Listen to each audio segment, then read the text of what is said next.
In the name of Allah, the Beneficent, the Most Merciful. Dear audience, my name is Fazal Akbar, and on behalf of ICAP and NRC ICAP, I welcome you all to the second day of Refresher Workshop on International Financial and Reporting Standards. Distinguished audience, for a formal beginning, we will start the session with the recitation of the Holy Quran. أعوذ بالله من الشيطان الرجيم بسم الله الرحمن الرحيم الرحمن علم القرآن خلق الإنسان علمه البيان الشمس والقمر بحسبان والنجم والشجر يسجدان والسماء رفعها ووضع الميزان ألا تطغوا في الميزان وأقيموا الوزن بالقسط ولا تخسروا الميزان والأرض وضعها للأنام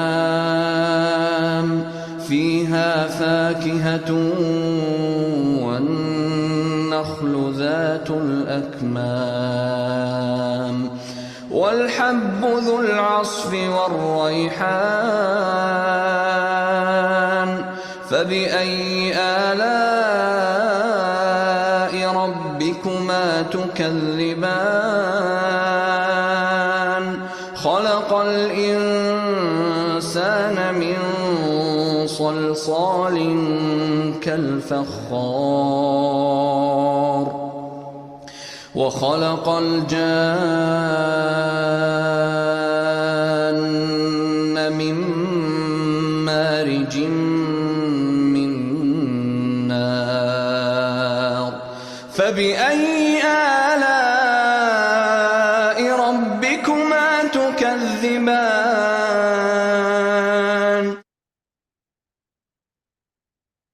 صدق الله العظيم. Distinguished audience, for today's session, we have our first trainer, Mr. Asmatullah Shakarzai. Mr. Asmatullah is an experienced professional in audit and assurance. He has served at Big Four locally and internationally. He has previously worked in KPMG Ireland in financial services and audit. He has served many prestigious clients in audit and assurance in telecom sector, oil and gas, energy and power sector, and financial institutions. He is associate member of the Institute of Chartered Accountants of Pakistan. Also, he is a fellow member of SCCA United Kingdom. Dear audience, please join me in welcoming Mr. Said Asmatullah to share his words of wisdom with us. Mr. Asmatullah.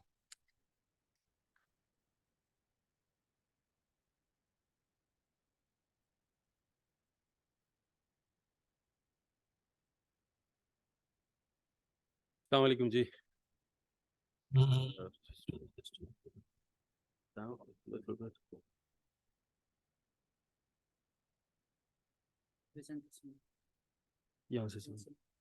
Okay. Thank you. I think we can start. Thank you very much for a brief introduction. As I introduced that my name is Sayyid Asmatullah. I am currently working as a partner in Yusuf Adel and Assurance Services. I've been serving the firm for the last, I would say, more than 15, 16 years or more. But in between, I was outside Pakistan for a couple of years. Today, I'll be presenting IFRS, a portion of the IFRS refresher course, and my agenda for the presentation would be coverage of two standards. This is IAS 1, which is presentation of the financial statement. And the second one is the IS 8, where I'll be discussing the accounting policies, changes in accounting estimates and errors. So these would be two major areas which I'll be focusing on. Since the first part of the IAS 1 presentation of the financial statements was relatively quite easy, I believe. So I try to put together a couple of more things in here to make it more kind of relevant and interesting for the participants. As I understand that there are a couple of good members, senior members as well, who are joining this. So in this IS presentation, I'll be covering probably three major areas, which is the conceptual framework of the IFRS. And the second would be the accounting framework, and then the presentation on the financial statement. I'll just give you a little brief on the presentation on the financial statement. As we all know, what are the details of those, but there are a couple of few areas which we'll be running through. Before we move on to the conceptual framework of the accounting, or the accounting framework, and for that matter IFRS, I would like to update you guys on couple of one basic things, that how the IFRSs are prepared. Who are the people who are responsible for that? We all know about one accounting body which is called IASB, International Accounting Standard Board, but we don't know what is the legal status of that, and why it is when IASB, when we got an IFRS from the IASB, why is that applicable and accepted by all the jurisdictions worldwide who are part of the so how the thing works. There is an IFRS Foundation Trust here. The trust has 22 trustees. The trust is registered in US with 2 offices in UK. So these are, the trust is actually is a private trust, and the bodies are, I've given the link for the bodies here. So anytime if you wish to record the trustees, the number of the name of the trustees and the people who are part of this. So they but the problem comes in that why every country should accept those IFRS which are I say pronounced by the IFRS Foundation or the IASB. So there was a mistrust in between. So back in 2009, there was another governance or monitoring board. Was again it was just a board by the regulatory bodies of the worldwide regulatory bodies, who independently check the work of the IFRS Foundation, which comes under the IASB and IASB. And there is, so that is how, so to give it more authority, I would say, and more acceptability. So the board was pronounced and made back in 2009. Since then, so if there is any IFRS, when it goes through the internal process of the IFRSs and the IFRS Foundation, then the board also review it. So this is the whole process of it. Now the question is where we as a Pakistan is part of this whole process of the IFRS development and new IFRS pronouncement changes. And so Pakistan here is, the trust has 22 trustees, that has 6 members, so 6 trustees from the Europe, 6 from the Asia, 6 from the US, and there are a couple of more, 1 from Africa and 3 more from the other jurisdictions which are not part of those major. So Pakistan comes here as a part of the the Asian Oceanic region. So 3 trustees are selected from those. So Pakistan is part of, actually, through this process of the IFRS trustee. So Pakistan works here. So there may be other members where the ICAP is nominated. You must have seen our members, our worthy members have been part of those IFRS boards and IASB. So the IASB is again independent board, and there is an IFRS interpretation committee which issues the IFRS. So that is how the whole system works. So now we know the standards preparation, development, and new issuance, and even changes. So now there is a guidance moving on towards. So this is the whole set. Go through this. Yes. Now there is a concept of conceptual framework. So the conceptual framework is a guidance for the ISB and the board, that how the new IFRSs in the future, which are currently in development, what should be the guidance for those, and how should those be prepared. So that conceptual framework covers those 4, 5, 6 elements. So the main objective or the purpose of that framework, that is conceptual framework, is that assess and development of the future IFRSs, review of the existing, that is one, promote harmonization of the accounting regulations and standard by reducing the number of permitted alternative accounting treatments. So that is the overall purpose of this board. Now the question is, there is based on those purpose of the conceptual framework, there are certain, you would see there is a building, right? There are certain basic elements of that framework.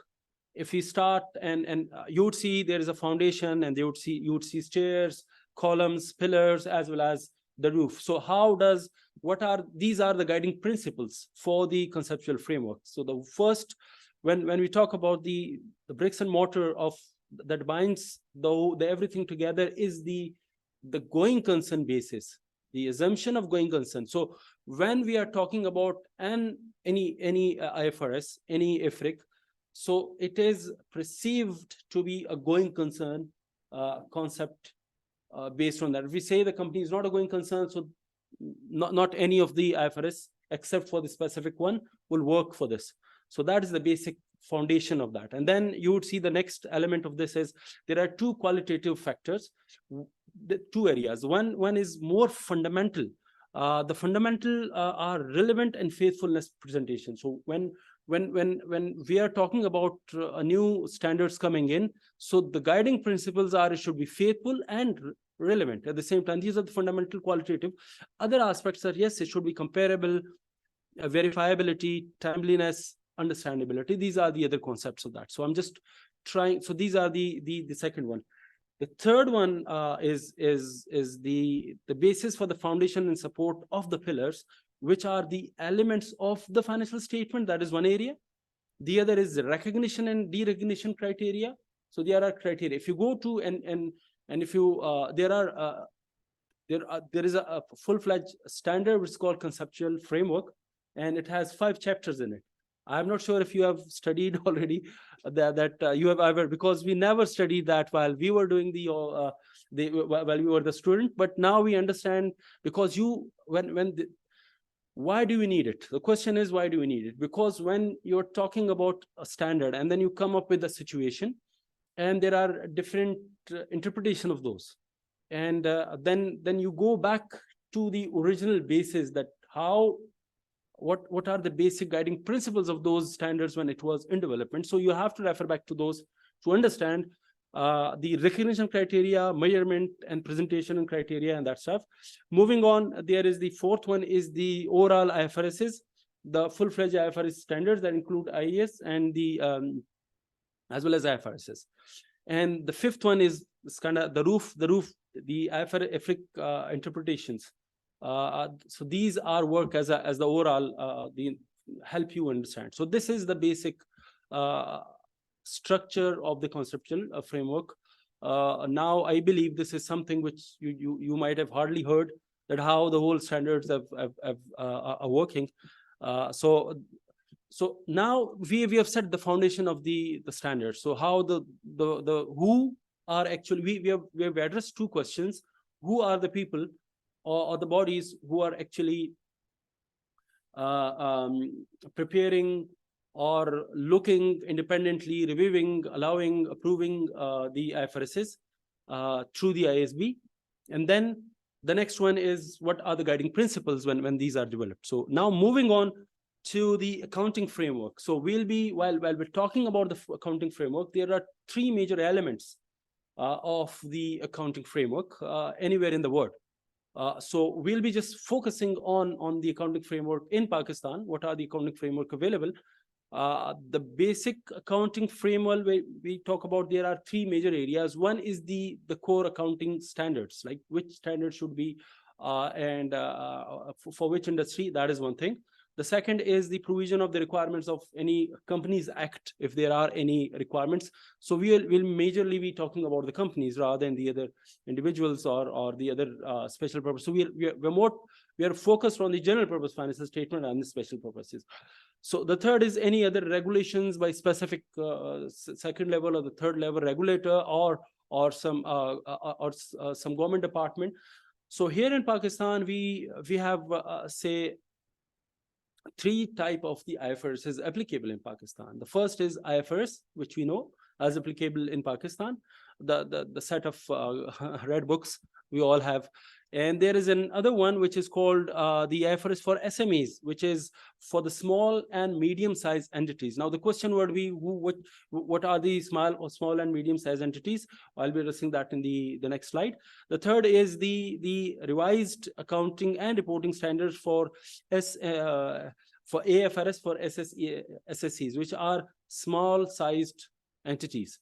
So there are three set of financial standards which is applicable in Pakistan. So depending on the company, depending on the nature of the company and the quantum and the area of the company, so the standards are applicable from one to the other one.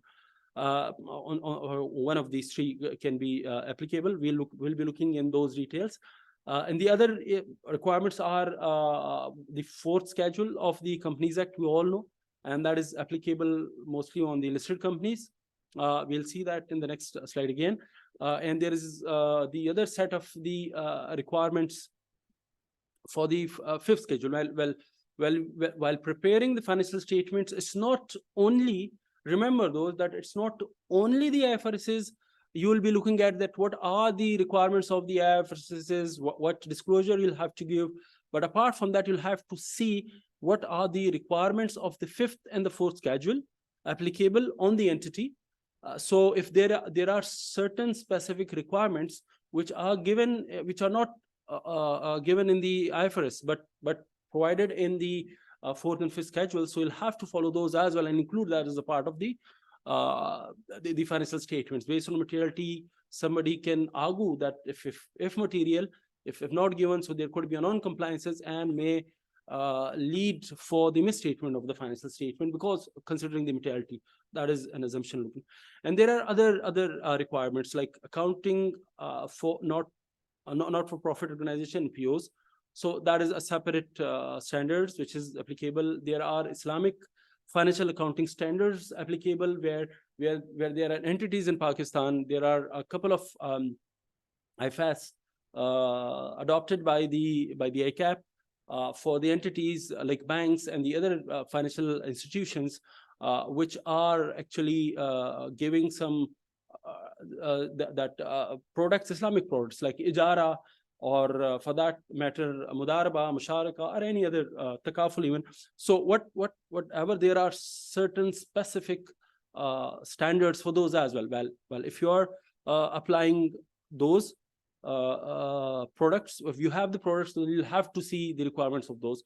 And there could be requirement from the SBP or the other the insurance specialized entities like banks, DFIs, insurance companies, and leasing companies. They have some certain specific requirements. They have their prudential regulations. They have their own other pronouncements. Time to time, we'll be discussing those.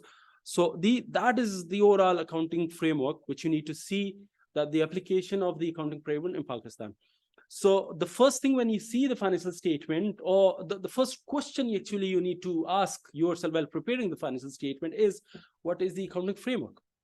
If the accounting framework is correct, then yes, this is fine. Otherwise, whatever financial statements, whatever disclosure you give, and the accounting framework is not correct, then obviously it may lead to a very significant misstatements as well. So that is one thing you need to answer first before moving on to the next area. Now, there are certain classes of the companies, as I mentioned, that there are certain level of the accounting frameworks and standards, so which framework of which standard is applicable on which company, we'll be assessing those in here.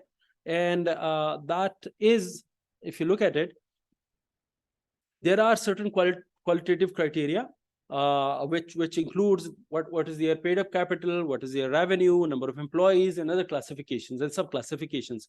So I'm moving to that, and then first I'll move on to from this to this. There are we all know listed companies. Listed company is not included in here, because listed companies are listed companies which are listed either through their debts or their equities in the stock exchanges. So that is listed companies.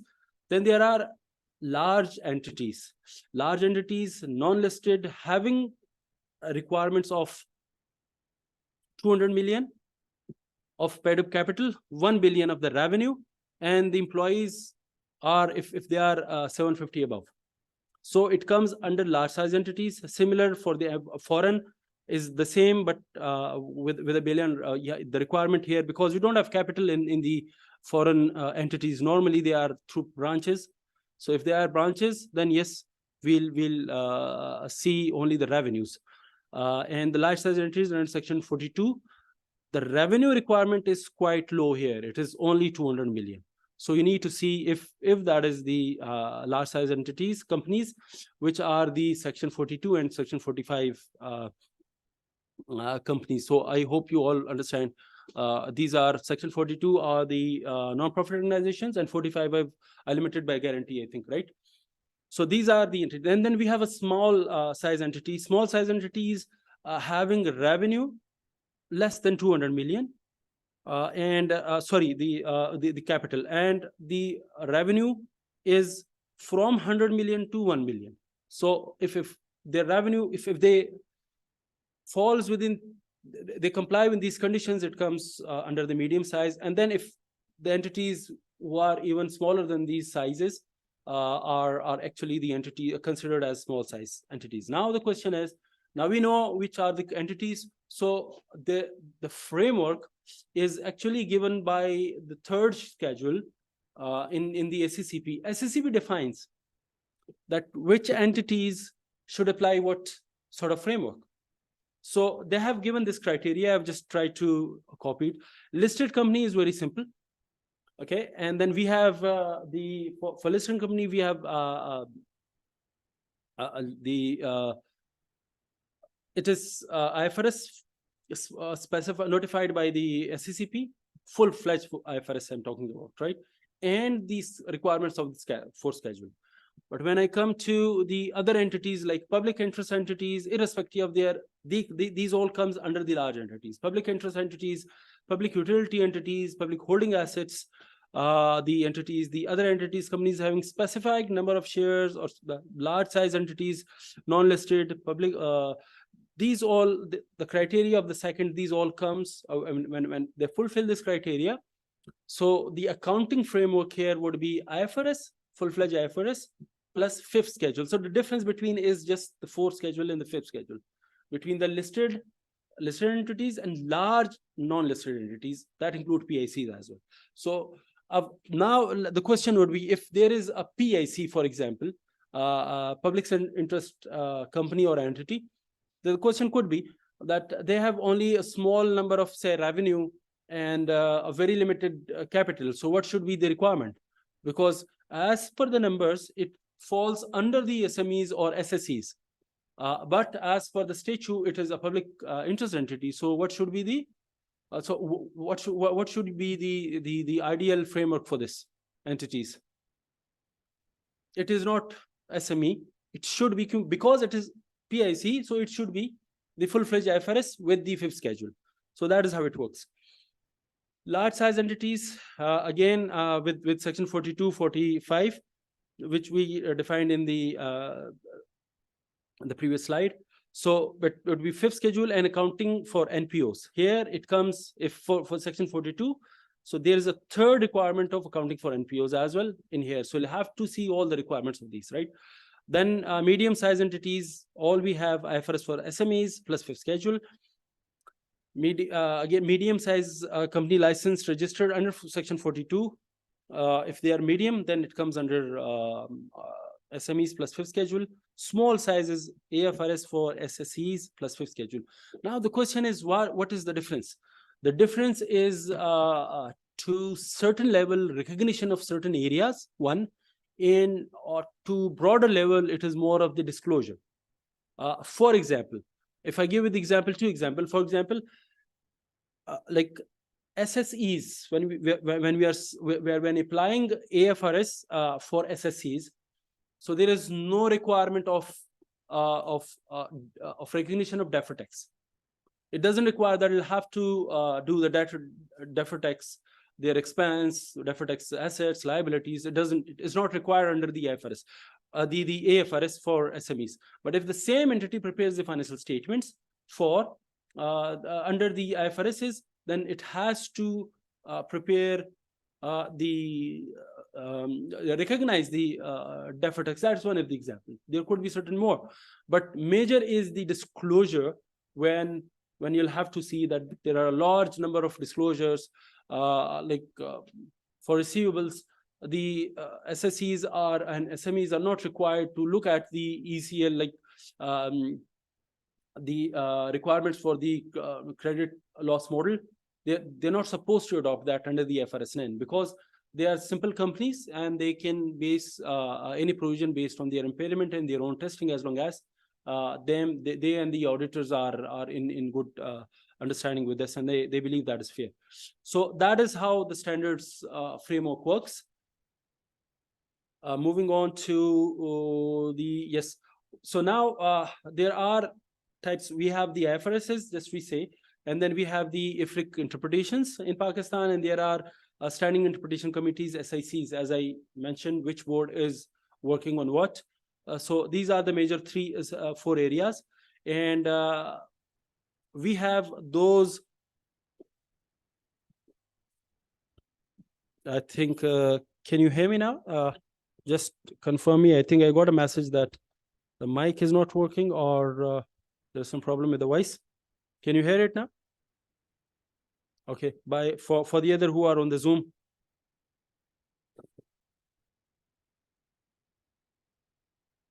Okay, great. Thank you for confirmation.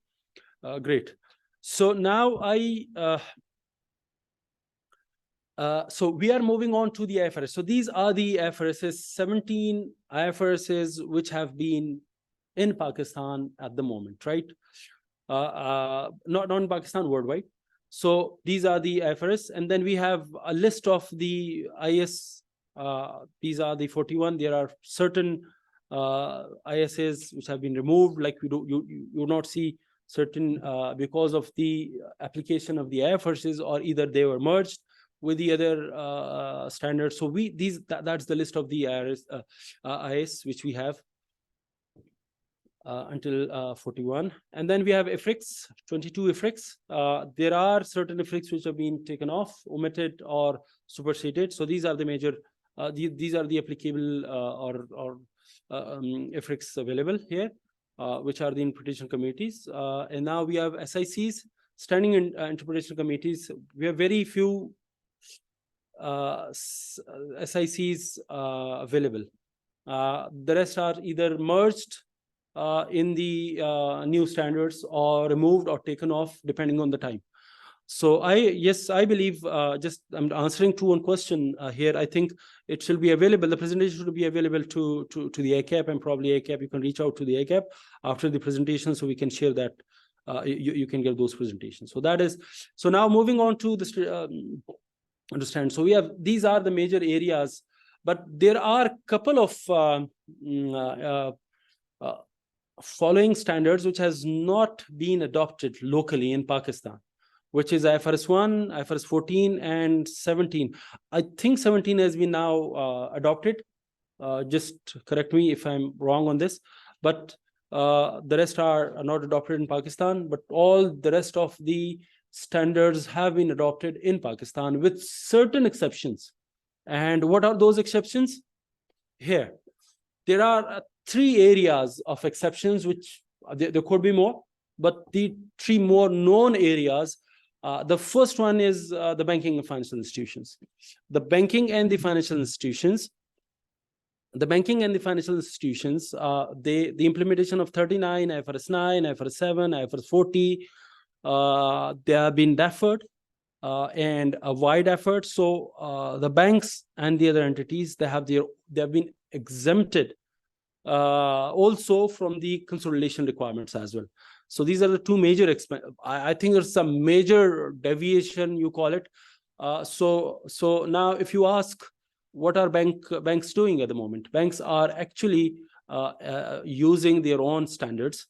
There has been a timeline given by the standards, by the SVP, but it has been extending every year.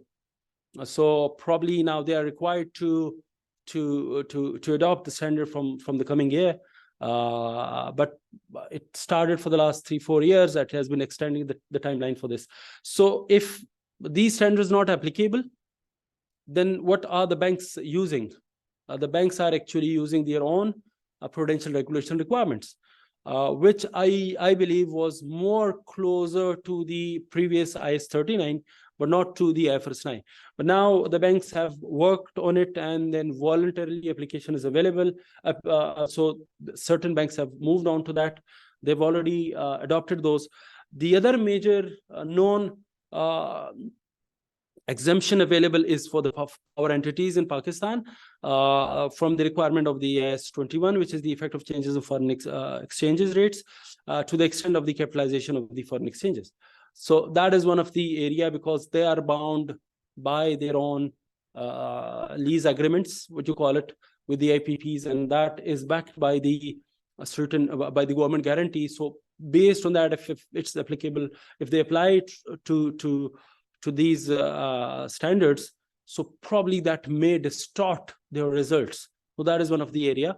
And for all other companies, we all know that the ECL application, expected credit loss application given under the IFRS 9, is not applicable to all the entities having receivables from government, their entities, and the other departments. Again, the question would be like, if there are the criteria and then we have a lot, and we in the industry, we all know that there's a problem of the circular debt from one entity to the other to the third one. It's basically a cycle moving on between the entities, from the private to the public entities, including big, huge listed entities as well. So if you start making provision under the ECL on those receivables from the government, then there would be a great hit for them in terms of the provisioning, because there's a great chances that their provisioning would increase.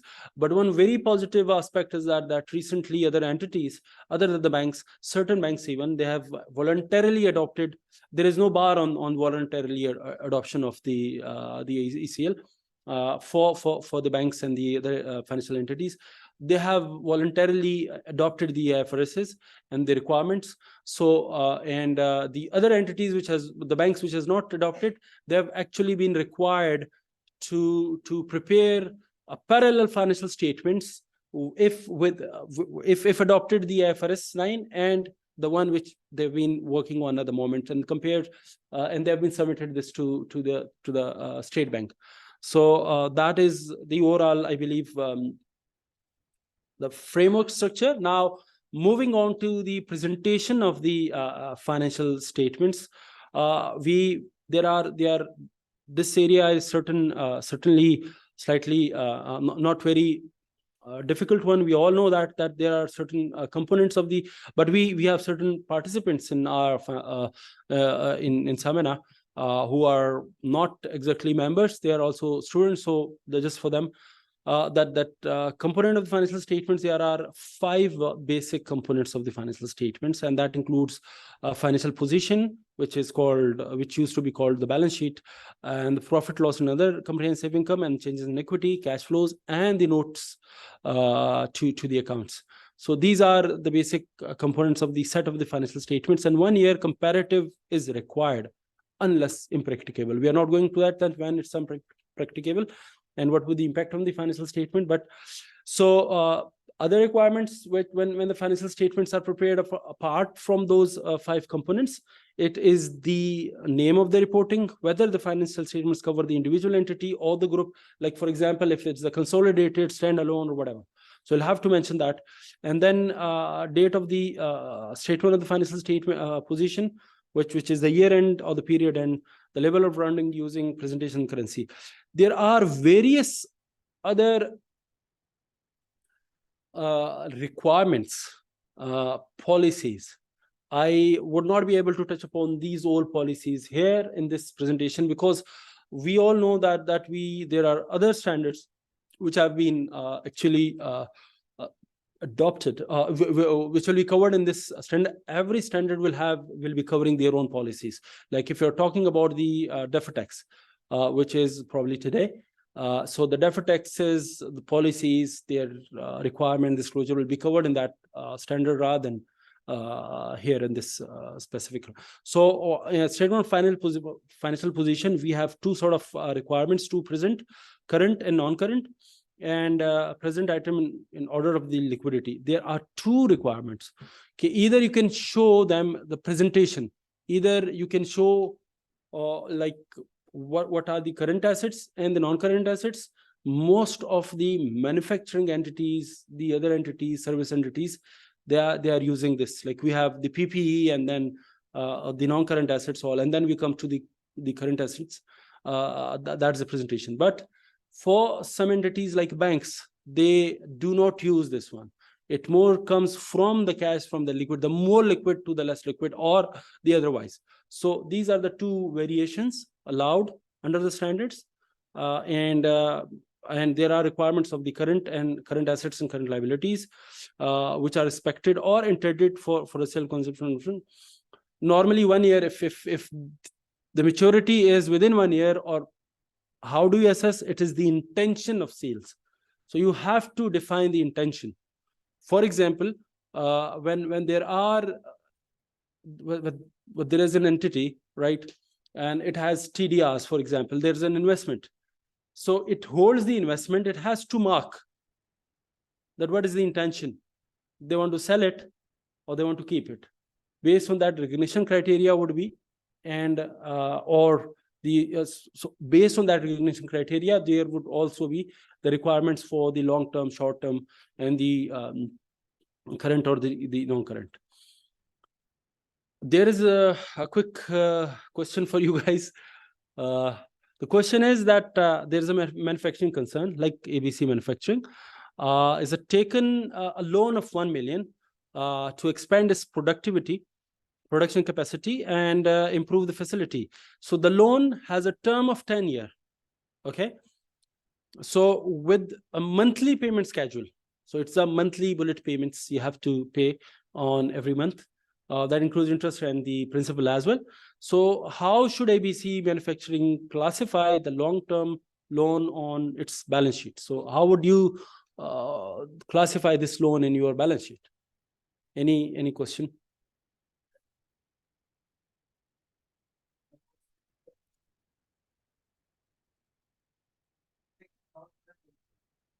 Yes. Exactly. So, I mean, saying, just looking at one thing that we have, it is a 10 years. So it means 10 years means 10 years. No. Yes, that is 10 years. But you have to consider how much of that 10 years is payable in the next 12 months. So if the next 12 months, say here, the most interesting part was this a monthly payment schedule. So the payment is over a monthly. Every month you have to pay a certain amount. So the next 12 months amount of monthly payments would be the short term or the current, and the rest would be the non-current. So normally when we define it, we show a total amount of say $1 million, and then we deduct from there, say, current portion of this amount, which could be say 100,000 for this. And then the total, the balance remains 900. This 100,000 comes to the current maturity, and it comes under the current assets. So this is, you'll have to look, and one more thing, intention is very important at times. That what actually, so I'm not going to a very complex and detailed examples here, because there could be certain loans, like a loan. There is a loan from a third party, or you have from your related parties. So does the related party mention when you have to pay back? If they don't say, so somebody can say that yes, this is on demand. Whenever I ask, you'll have to pay. There is so in that case, it would be a short term. Although they are not paying they're not asking for this money for the last 3 years, it still stays in the current year, because you are not bound by any contractual obligation to pay back in 3 years, or not pay back in 3-4, but that is applicable. But if it doesn't say anything, somebody can interpret that, oh, since they have not asking for the last 3 years, so it means they're not asking for the last 2 years more. So there could be some discussions. You have to see what is the intention of this whole purpose. So you'll have to look for some specific areas, that what are the current and non-current. Again, presentation of financial statements, again, line wise, we all know these are the major areas. These are the minimum you have to put in the financial statements. You have to give PPE, investments, property. You cannot put investment property in the sub notes. It should be on the face of the balance sheet, unless and until it is material. Remember, the materiality concept works on the overall standards, on every standards. When we are talking about, there could be somebody can argue at times that, yeah, it's not material. Material is not only the quantitative materiality, there could be qualitative materiality as well. So you have to focus on both. So these are the areas which normally a financial statements, you all know, would look like this, that they have share capital, and this is the equity and liability portion, and the current assets, and this is the total balance sheet, like on the asset side. So this is prepared as current and non-current. If you look at the balance sheet of any bank, it would not be like this. They would have a different presentation allowed in the standards. It runs through from liquidity to so that would be another one, depending on what you choose. Now, on the statement of comprehensive income, we all know that statement of comprehensive income, there are two sort of presentation allowed. It is one statement and two statement. One statement in Pakistan, there are certain entities, they follow the single statement of comprehensive income, where you would see one complete set of financial it starts from the profit and loss account, it ends with the profit and loss before after tax, and then you have the statement of comprehensive income in the same statement, and it runs through in the same one. But most of the financial statements, what I have seen, includes they have adopted a two statement financial statement. Both are fine as long as it fulfills the criteria of the statements. There is one more question that they are entities may choose to present, like I mentioned, the balance sheet is also, there are two sort of presentation available for the balance sheet or the statement of financial positions. Similarly, there are two sort of presentation available for the statement of comprehensive income as well. One is by function. By function is like sales. You have cost of sales, you have selling, marketing. This is normally all the entities adopts, but they are also allowed, the entities are also allowed to prepare financial the comprehensive income based on nature of expenses method. That is, like, you have revenue and then sale, you have material purchased, and inventory used, raw material, rent paid, that is allowed. But most of the entities, because if you go by this, for smaller entities it may work, but for big entities, because the codes, the nature of the expenses are so huge, that you have to go by function and club those together to come up to a very reasonable and understanding of those. So these are the two areas you need to understand for your knowledge. Statement of comprehensive income, we just discussed that we all know. I'm not going through these major. Statement of changes in equity, similarly, it is basically a reconciliation of the equity. That what was your opening equity? What reserves you have? What are capital reserve? What are non-capital reserves? What are the revenue reserves? What are the other requirements? There could be certain statutory requirements. There are statutory reserves as well that you have to keep some entry. So it is basically a reconciliation of your equity from two years or 2 periods. It is rather 3 periods. If you start from the last year opening, then through the whole year, then closing of the last year, and then which is opening of this year, and then current year, and then it comes to the closing, which leads to which is matched to your balance sheet. So this is how it works. The most important thing you need to remember is that there is total comprehensive income for the period showing separately attributable to owners or the parents and not controlling interest. Normally, there are transactions, various transactions, which contributes to the owners. What could be those? For example, they have injected some capital. So you have to show that under this owners and non-controlling interest. So if so you have to separate in a separate small head that all cash receipts, payments, transactions with the shareholder. That could be dividend as well. So it comes under, you'll have to give this specific differentiation between them. So these are the presentation, and that is how normally a statement of changes in equity works. It depends how many share capital you have, the capital reserves, revenue capital, deficit surplus, and the other areas, and the total one, which end of the day meets to whether it agrees to the balance sheet, right? Same, we have the cash flow requirements, and these are the fifth component which mentioned, that notes to the accounts.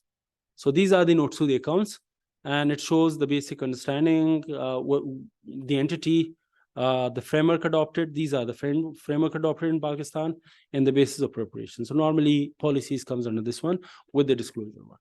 So that is almost, yes, almost. It is basically, if you look at the conceptually, it is more like you start with the basics. What is the entity? What are the objectives? And then who are the owners? And then what are the bases of the preparation? So there is no hard and fast rule where you should put the like, for example, there is one requirement of which is very common, two different variation in practice, that there is who are the ultimate shareholder of the entity. At times there are the ultimate shareholder. So the standards requires that if there is any ultimate shareholder, you'll have to mention the name. Some entities which I have seen, they give this details under the capital note. Okay, there is a capital, and capital you say number of shares and blah blah blah in these requirements. So you put that under the capital note. The share, I'm not talking about the 4 schedule have different requirements, the bank has different requirements. I'm just talking about the IFRS.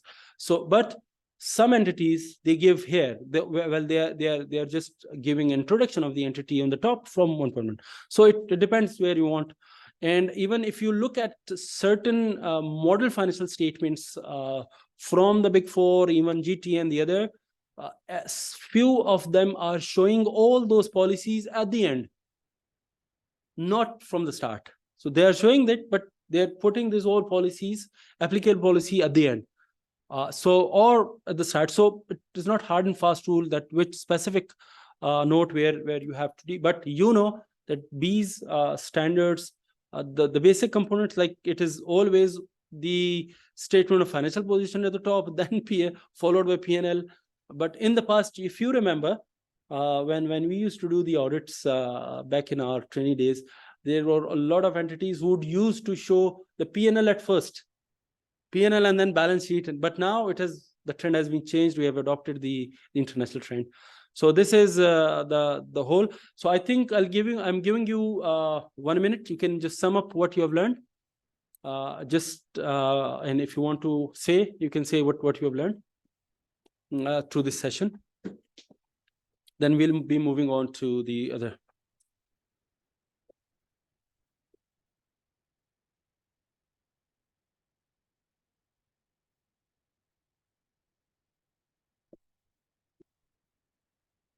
Okay, so any one point which you have learned, which you thought is important? Yes, please. Yes.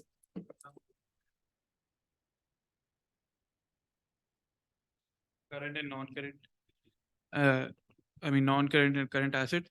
In case of, let's say, if we have a PIB bond and we are holding it as a trading, held for trading, our intention is to sell it at any point, which means it should be classified as a non-current asset. But however, EIBs are usually for more than 1 year, and let's say it has a maturity of 10 years. So how would you prioritize to move, use intention first or the basic nature of the asset? When standards say about the intention, there is one more thing. It always says about the intention. It is intention and ability. Okay. Now I'll first try to explain this and I'll move on to your question. Say, for example, that I have the intention to sell a building off within 1 month or 1 year. That is the entity's intention. So usually it is required you say, if, for example, any asset or not building, any other asset for that matter, a financial asset. But when you comes to the practicability, there could be a possibility of certain approval required from the government, from the other entities, from various other arrangements, or you might have other contracts which says that you can sell, but you have to do this, blah, blah, blah, blah, 4 or 5 things before you move on. And it usually takes more than a year or 2 or 3.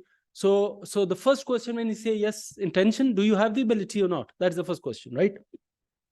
Now moving on to so based on these 2 things, you have to decide where you are and how to classify.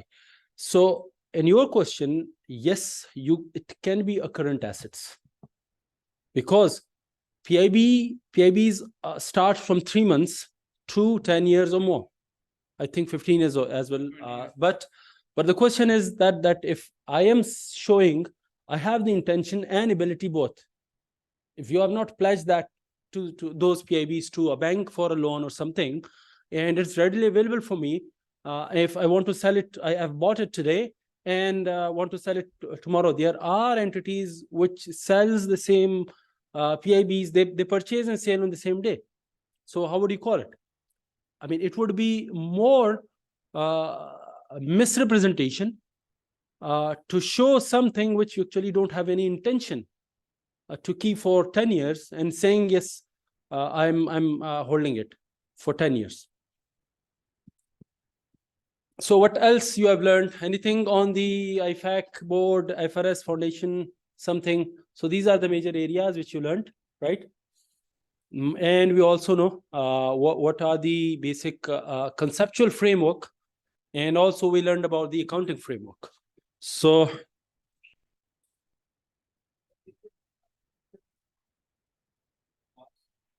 is a or criteria, yes. These 3 criterias of revenue and the number of employees doesn't have to coexist. it is all, yes. These are or criteria. Yes. I needed Yes. a clarification on that. Thank you.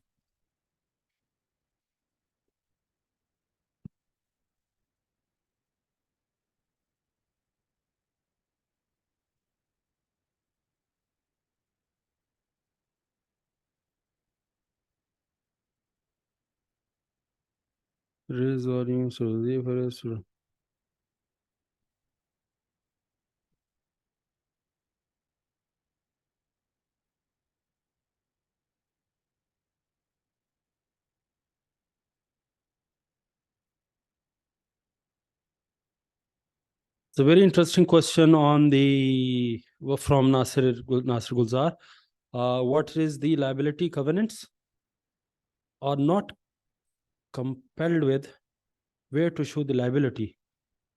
All in short term.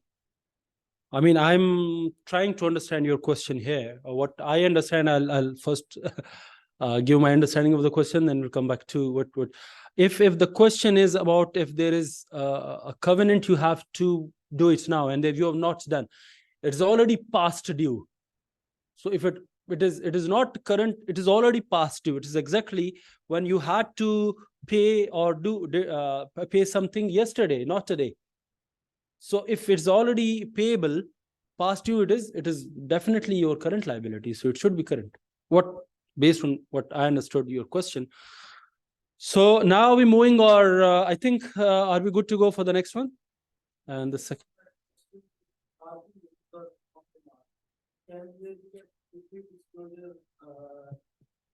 But there is no demand from the RP in say past direction. And there is no also future demand. So a descriptive disclosure can say that these loans are on demand while you have to mention that. If you do not mention that it is very tricky. If you do not mention, and you have kept that as a current liabilities, and somebody sees you look at the financials, the same amount coming from the last year and the financials, so somebody can always object this thing, that why current? If you're not paying this amount for the last 3 years, why current? But if the standard or the contract say it is on demand, then you'll have to mention, because when the policy says you have to mention that the recognition, the basis of the recognition as well. So the basis of recognition here is on demand. Okay, they have not asked it yet. They have not asked it yet, but they can ask it today. Give my money. And they're RPs, and if they are parents, they can force you. And when they ask, if they serve you the notice for the payment, that's done.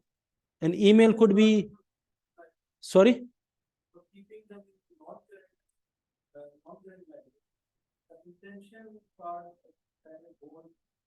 It is.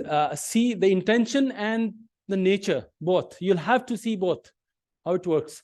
The nature is basically on demand, it is current liability. And they're also not asking. They're not asking because of any operational reasons. Maybe you don't know. They don't need that money at the moment, but they may require it. Say they might have started another project and they ask, okay, give me that money. I have to pay two other one.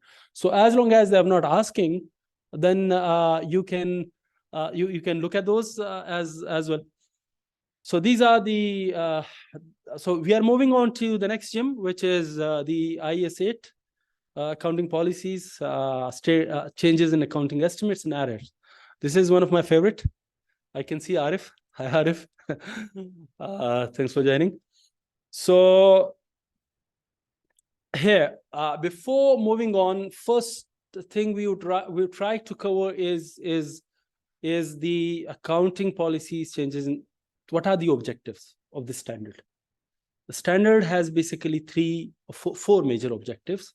It prescribed the criteria of selecting and changing accounting policies, together with the accounting treatment disclosure.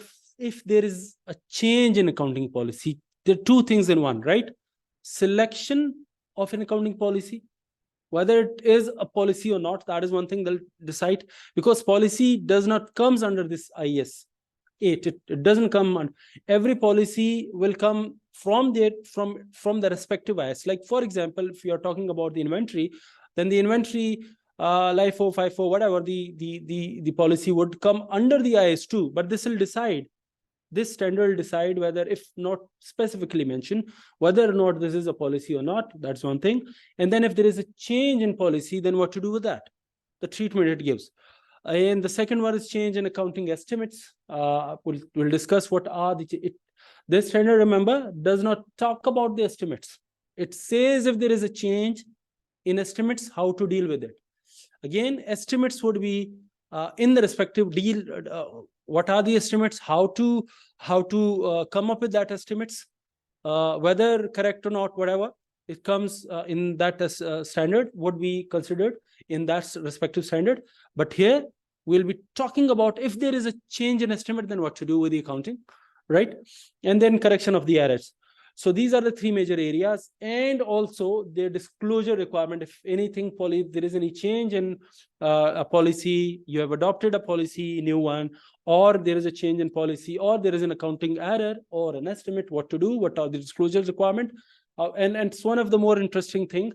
Most of the entities would never want to touch these standards ever, for practical reasons, because it looks very odd if you have either a policy change or correction in the error, correction of error. So because it looks a 3-column balance sheet, and on the face it says restated. So without going into details, people would start looking at this in a very different manner. So this is something which you need to understand. So before that, there are certain the definitions. If you go to the definitions, accounting policies are the basic principles, bases, conventions, rules, and practices applied by the entity in preparing the preparing financial statements. We'll see what are the specific, but just these are the basic principles, right? Like we are talking about, give me a policy. For example, inventory. You have this policy choice of alternative. You may go for the specific accounting method. You may go for the FIFO method. You may go for the average method of the assessing of this. That is one thing. These are the basic principles, right? And there are other accounting estimates, which are actually the adjustment of the carrying amounts of the asset and liabilities because of some market or non-market data. Just based on that, you come up with that amount and you assess that. But it's not talking about the specific principles. It is the you will see it more work with the numbers, whether or not the number should be this or this, not the basic principles. Okay, so the changes in accounting estimate results from new information. That is very important. A new information or a new development, and according or not correction of errors. We'll discuss that if and there are prior period errors, which we call it corrections, or these are the omission from or misstatement in the entity financial statements for one or more prior periods arising from a failure to use or misuse of reliable information. That these two are that is the test case. We always argue with the client. We keep being an auditor. We always argue with the client with this thing, whether was that information available before while making that assumption, that decision, that how to record that accounting, or could reasonably be expanded. It is and okay. So if that information at that time was available and could reasonably be expected, who will give me an example for an error?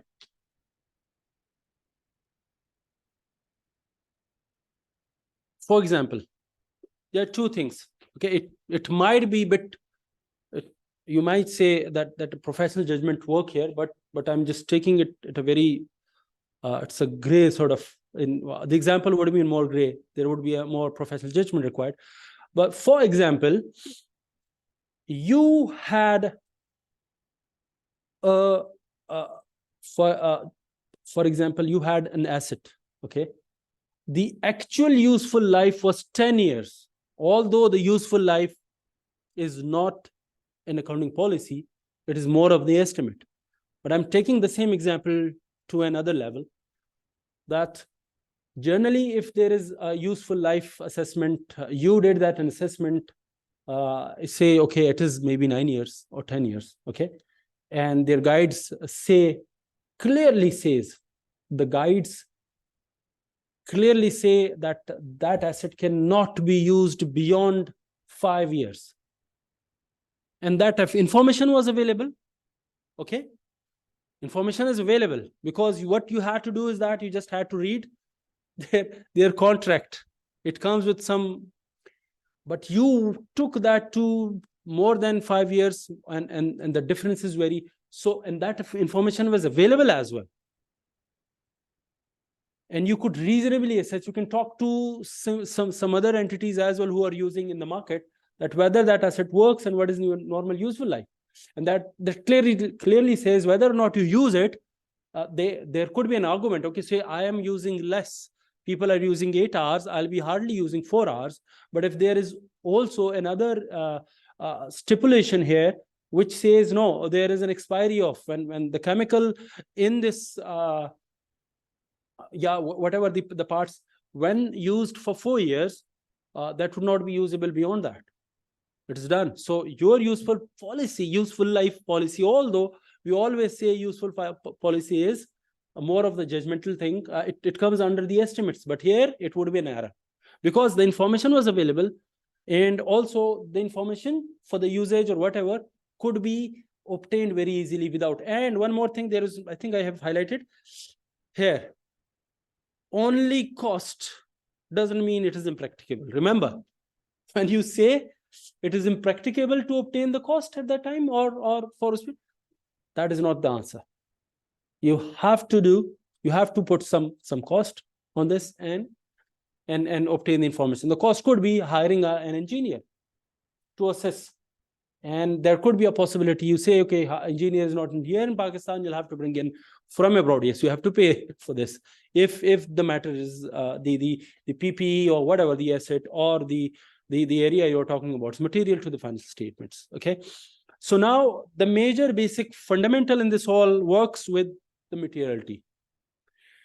So these all things, whether it's policy, whether it's error, if only you will ask for the application only when it is you would say material. And what is material? Material is the information is material if omitting or misstatement or obscuring it, hiding or from the people, it could reasonably be expected to influence the decision of that. So we all know the basics. So that is the basic benchmark. You have to assess your whole decision of whether or not we have to go back and do the adjustments, current year, prior year policy, and that's all. So if not, then yes, if you're below materiality, and then there could be a possibility that materiality for the auditor is usually different than the management. Management is required, even if although like we all are the audit professionals, but at the same time the accountants, they are required to have their own materiality level for the financial statements, not the auditors. Auditors is required to set the materiality for their own audit, but management is required to set the materiality for their own financial statements. And there could be argue that no, my materiality is this, it is, and that is another argument when it comes to the audit, but they are required to do that and see, based on that, they'll be assessing that. Normally, there are certain industries. If I give you the example, I was working in abroad. That was in I was working mostly in the hedge funds. So they have the whole industry had a very clearly set materiality level, and that was 1% of their net asset value. So they would be a simple benchmark in the market that 1% is material for the fund, or if below that, that is not material. Simple as that. They have set a benchmark, and being an auditor, they would also look at those as well. That if that is materiality level. So the industry also works at times in this.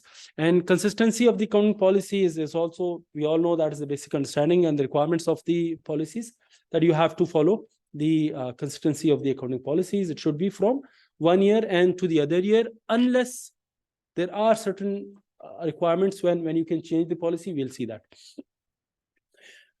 Where there are the initial change in accounting policy, only if the change, number one, is required by the IFRS.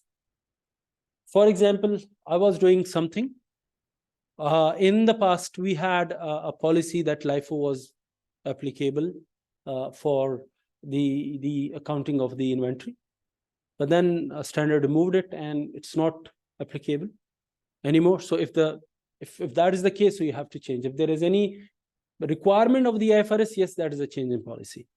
Or the results in the financial statements providing reliable and more relevant information about the effects of the transaction. So then you can just change the overall policy here.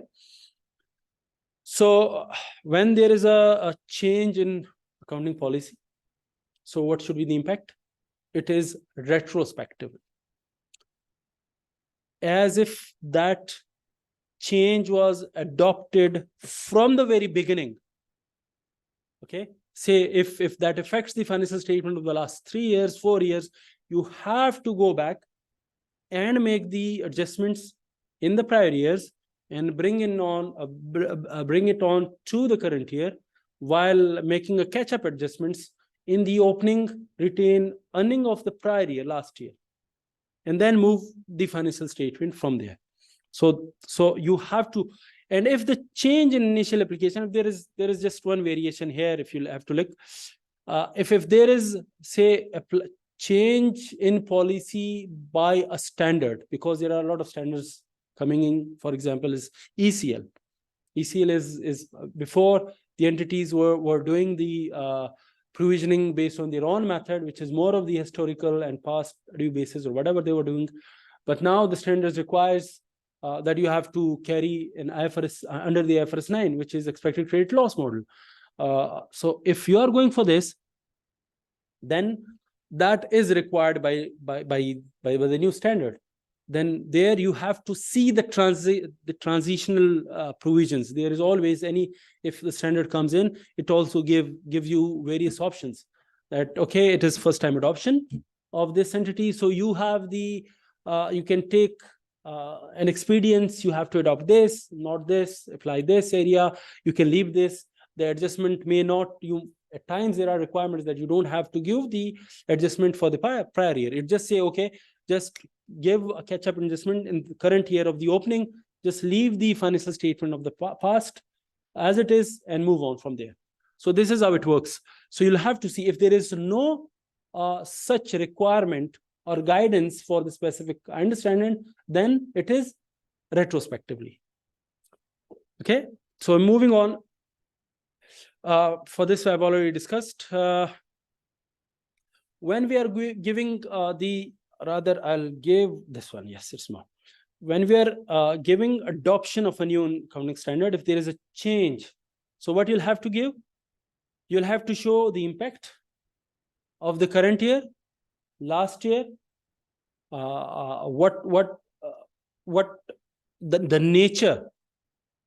You'll have to describe the amount, the adjustment later, and all the headings. So this is normally the standard gives the impact, like, okay, consolidated profit and loss account, this described caption official, that increase, decrease of in this account, plus minus the total is this now, current year and this year. This is how I'll show you. I have another example for this at the end, that when there is a restatement or application from the retrospective, so what are the normal requirements for the how do we show in the financial statement? You must have seen. So it's a quick question for you guys.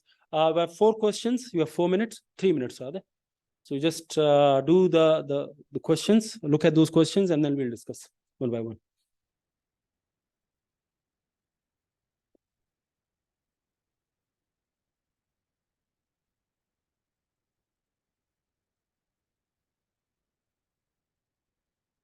The first question is, what is the criteria for selecting accounting policy in absence of the IFRS interpretation?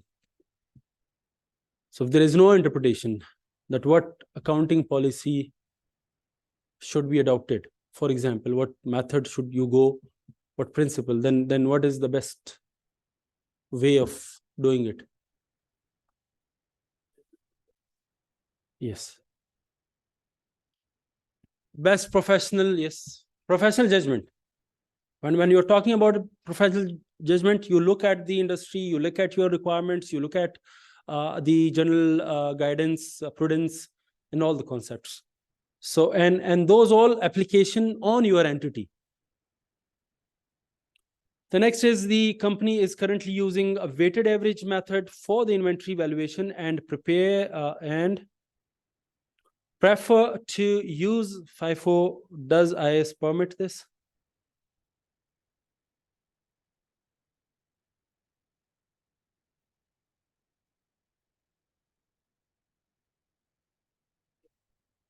Yes.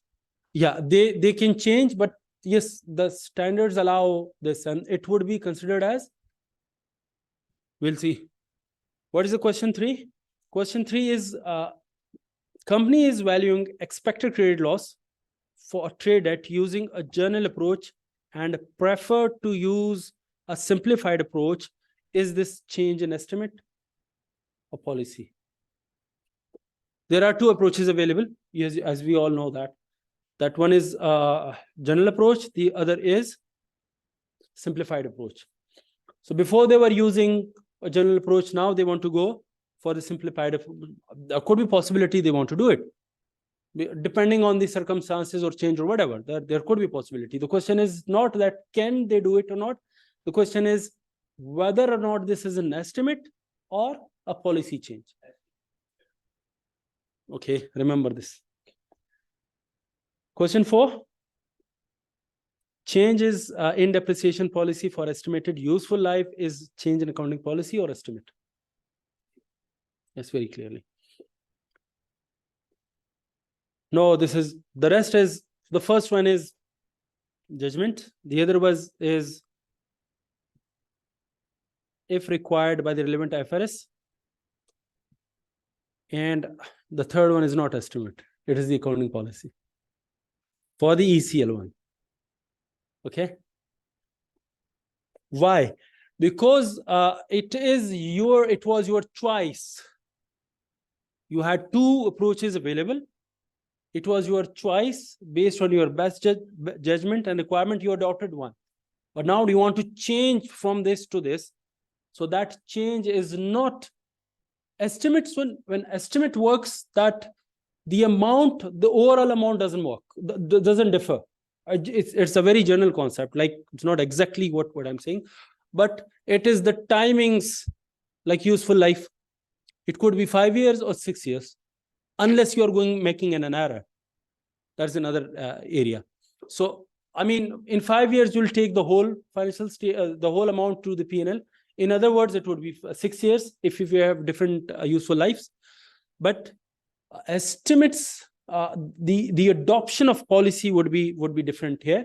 So this would be a policy change, because you had two options, you had assessed, you took one. Now we are going to the estimates. Changes in accounting estimates. The effects of a change in accounting estimate shall be recognized prospectively.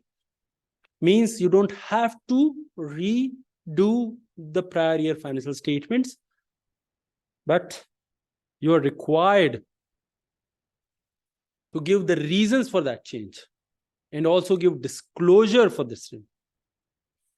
Now, on February 2022, there is need to know, there is some important thing, which is kind of recent thing on the estimates, that the IASB issued amendment to IAS 8 to introduce a new definition of the accounting estimate. Before that, before 2021, there was no definition of estimate in the standard. It was only talking about the overall. So there is a change in there is no new adoption, and the accounting estimates are defined as monetary amounts in the financial statements that are subject to measurement uncertainty. Again, like I am making an estimate, okay, of provisions, for example, and provisions, I say, okay, the discount factor could be this. But when it comes, I mean, I can only guess today what could be the discount factor, or I can only guess what is the default ratio for the people paying me back or the bank back.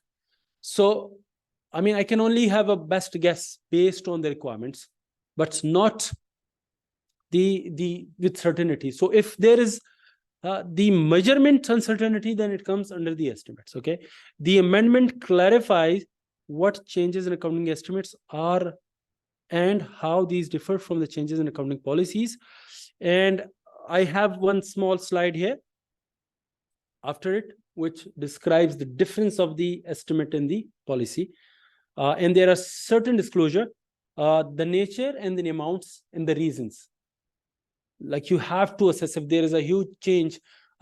For example, if I talk about the same example of useful life, I thought, okay, the useful life could be 5 years, but at reaching out third, you say, okay, no, I mean, it might 5 years is not the appropriate one. Let's reassess.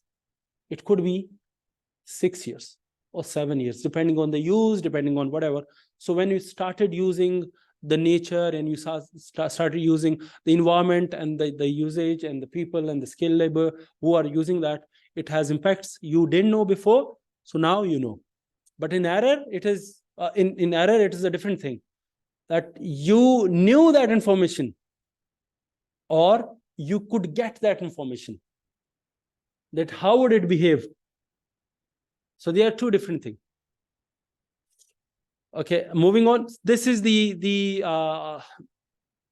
basic slightly different difference between what are the principles. Accounting policies are principles measurement basis, right? Whereas the amounts, when we're talking, the accounting estimates are amounts and patterns. Their useful life, their amounts,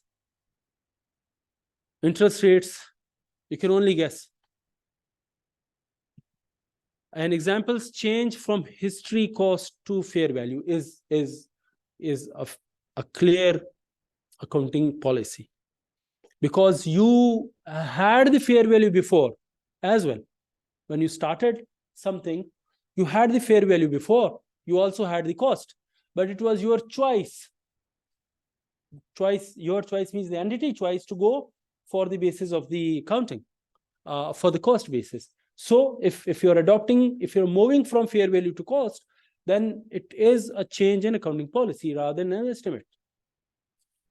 In a change of the provision amount based on the fair values, like same, now you've already adopted a fair value, right? But I estimated based on, say, exactly for Pakistan, the exchange rates, we before 2 years or a year and a half ago, the exchange rates would be very different, and I had an estimate of fair value based on DCF or whatever the mechanism which requires the fair value. I used, say, 200 2 years back. I come up with some fair value, but today the value has changed. The exchange rate has moved on from 150 to 300. So it's almost double. So this change in fair value is an estimate. Change of estimate in loss allowances.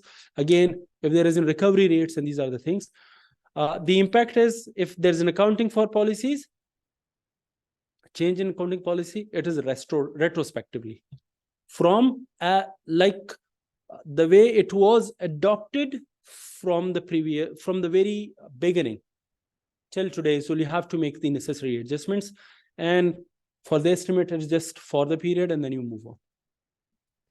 So these are the basic. Now I come to the error.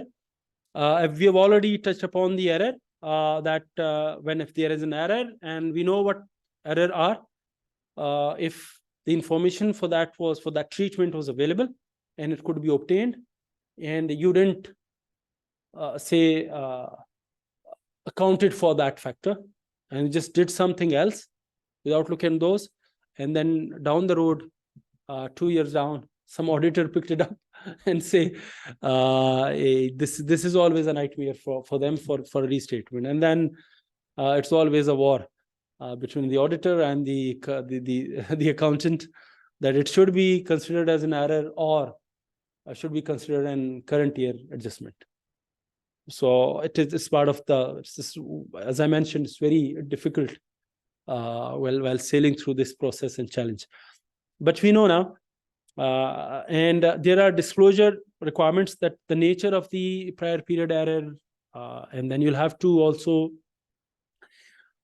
give the amount and of change for each account balance.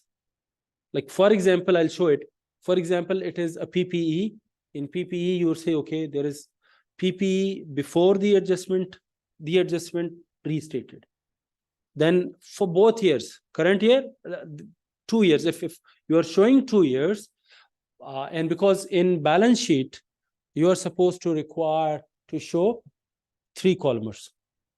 Whenever there is a restatement and that is material, you have to show it a 3 columns. Like, I'm preparing 2003 financial statements, June 2003. So normally I only give 1 year financial statements, right? Comparative, like 2003 to and 2022. But in this case, you'll have to show the balance sheet for the 2021 as well. And any change in 21 and 22 account wise, like if the PPE before adjustment and restated, adjustment for both years, not only 1 year. This is how normally it works. You have to describe and summarize the impact, the basis, and usually presentation here in this. So that is the standard requirements. You have to show increase, decrease. If retrospective treatment is impracticable for a picture. I'm not moving to this one. Now the question is, there are few questions you'll have to respond and discuss. There are 4 transactions, and we'll assess whether or not it is an error or not. So the first question is, during 2019, expenditure to the value of rupees 500,000 on improvement was incorrectly debited to profit and loss within repair and maintenance of manufacturing equipments. Do you call it? Considering these are all material amounts, okay? We're not talking about materiality. So is it a material? It is what? Is it a change in policy, change in estimate, or it's an error?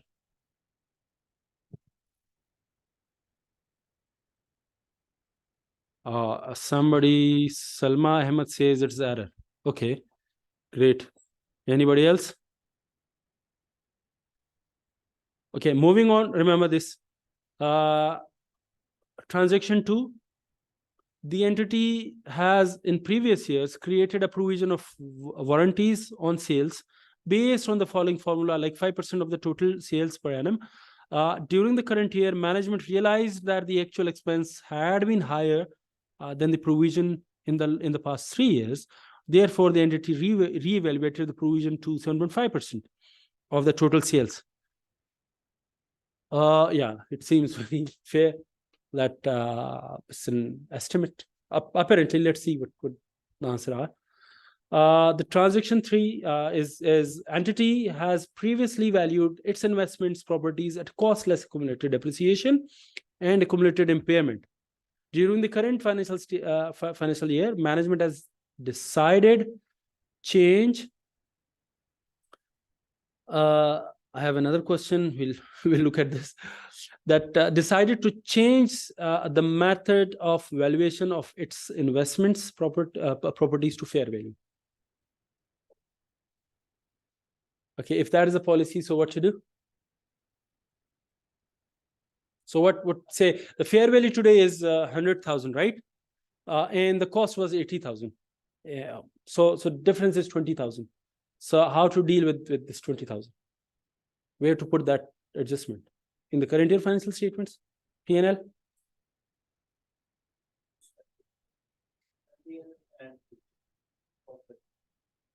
How we do that? Just give me so the difference is 20,000, okay? So you have to see, for example, the entity was started bought or purchased this asset back in, say, 3 years before. So the first year, the change in valuation was just 5 rupees. The difference, say, from cost 80, it moved on to 85. And then the next year, again 5. So it's 10. And then 10 in the current year. So then how would you have not closed the current year financial statement. Now you are preparing 2023 financial statements. Okay. The impact of 2023 is 10. And the previous two, 2022 and 2021, is 5 and 5. And assuming everything is 5 is also material here. So then how would you move? How would you adjust?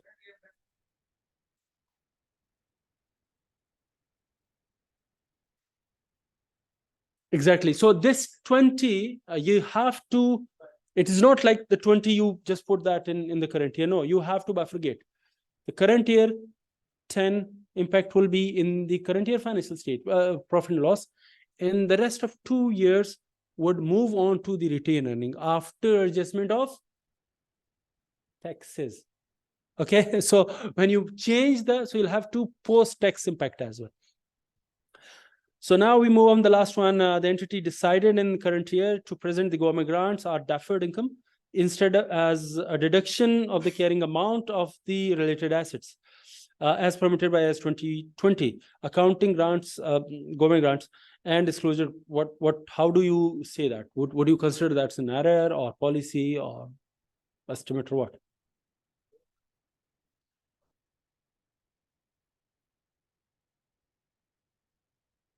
Let's move.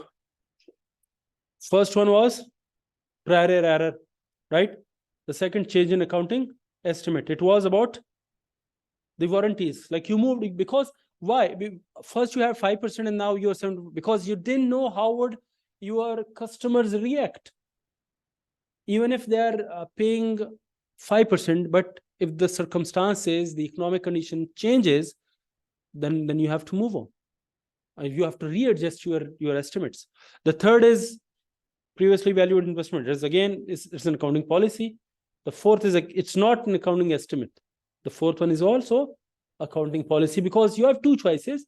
You move on to one choice. You selected one of the choices. Okay. So this is how basically the financial statements are presented. You have 3 columnar here, and you say, okay, the July 1st note restated, and you also give a detailed note of 2021. So this is the balance sheet. This is again balance sheet running in 2 slides. And here, this is the statement changes in equity. The catch-up adjustment due to restatement is in the last year opening adjustment. So you take 2021 in our case, you take the 2021 opening, you adjust before the 2022 normal routine amounts, and you just change those here with the adjustments. The 10 rupees would change. No. So here, in our example, so how much would you adjust here? We have 5, 5, and 10. Okay. In our example, how much amount will you adjust here? No, I'm just talking about the adjustment due to restatement, the impact. Anyone? Tricky. This is tricky. No, it's not 10. It is only 5. Why? Because in 5, because the 5 related to 2021. 2021 ended here. So that is adjusted in this after tax, whatever the tax impact is. And then the rest of the 5 of 22 comes under the normal P&L. It will be adjusted here to arrive at this closing. This is how the restatement adjustment is. You change an accounting change. You just tell what was the impact, the standard, the requirements, the surplus and revaluation, and then you also give all this. I've taken it from a public entity financial statements, which is available on some entity I cannot name, but it is a public information. So these are the real Pakistani accounts and the adjustment in case of restatements. How many of you have dealt with the restatement of financial statements as of now. Great, good. That's a good number, right? So, I mean, this is how, I think I have one question here. I think we can take, just need to see who has, my question is, sir, please, if there's a requirement by rectification in transaction one, question one asked. Previous one? Will there be any requirement of rectification? Let me go back.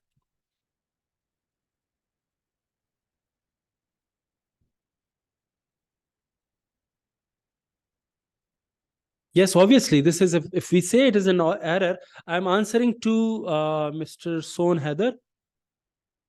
Yes, if we say it's an error, then the rectification under this IS, which is a retrospective impact, would be considered here.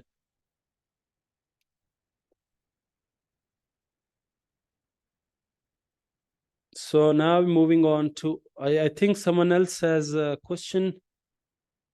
Nasir Gulzar, I think I responded to this one.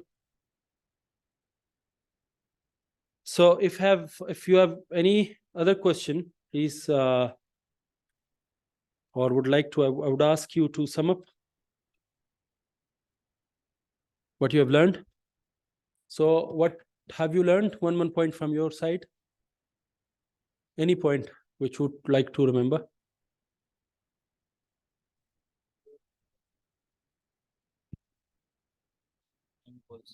That the point where you discussed whether the useful life information was available at that time. Exactly. Because that is that is where you would argue your case with the management at times. The management have to assess whether that information was available at that time when they were making the first decision for the accounting. And they could, if they wanted, they could reach out to that information. Obviously, yes. Recently, I had an example of with one of the financial statements. It was like, normally tax is an estimate, right? The provision of tax is an estimate. Normally, it is an estimate, and then we say, okay, it could be estimate, and any change for the current year, we put that as a prior year adjustment as well if there is any change in our estimates and interpretation of that. But the case was slightly different. For example, you had, just giving you the example is not exactly what the one I'm talking about, just an example, that you had, there was a law, and the law says, okay, your XYZ product revenues and profits should be under the minimum tax regime. And you never, or there are two things. Again, it is very judgmental. Again, professional judgment is required. That if you say that the accountant or the tax manager of the entity made a wrong choice, they didn't know, they had a wrong interpretation. I'm talking about the wrong interpretation. There is another case, could be, okay, let's discuss both. And there is a wrong interpretation. They didn't know about that one, or they had a wrong interpretation of that, and the market is doing the whole other way around. And you talk to other people, they all say, no. This is exactly how it should have been recorded under the final tax regime rather than normal. You're taking, so in this case, it is an error because your treatment was wrong. If you could ask some worthy tax advisor or specialist, he would have informed you. Based on his bad judgment that this judgment, your understanding is wrong. You could have, the information is available, standard was available, people were there. You could have just asked and pay some money for the interpretation to a very worthy advisor. But at the same situation, I take the same situation. Okay, there is the same. They say, okay, it should be under the FTR. But they are treating it normal, not based on what, not based on their understanding, but based on their application. That no, we believe, yes, the standard says this. My interpretation for this is this. We are taking a position here that, okay, I think there, yes, it says like this, but there are case laws of XYZ, and there are different cases of ABC. And I'll also talk to my advisor and the tax advisor. They are saying this. It should be FTR. It should be NTR rather than FTR. Or they have they've also, you being an auditor, for example, or somebody else, they are also saying, okay, there's a gray area. I mean, it could be, there are cases against the authorities. They've noticed. So the situation would be different. You would not be calling exactly this is a error. So you have to see from case to case, what, particularly when there is an estimate and it comes with the tax and the other areas. So it becomes very tricky, and the professional judgment would work here. Is there any difference between the disclosure requirements of 3-column balance sheet for full IFRS and SSCs? Yes. It is the requirement for the full IFRS. Full IFRS. It is not requirement for the SMEs. SSCs. For SSCs, No, it's not required. A comparative year is enough. Even I am not exactly sure. Even the I think the SSCs even doesn't require the retrospective impact, but I have to check that. It just adjust that and put the, but I'm not exactly sure. So Thank you. You'll have to see. So I think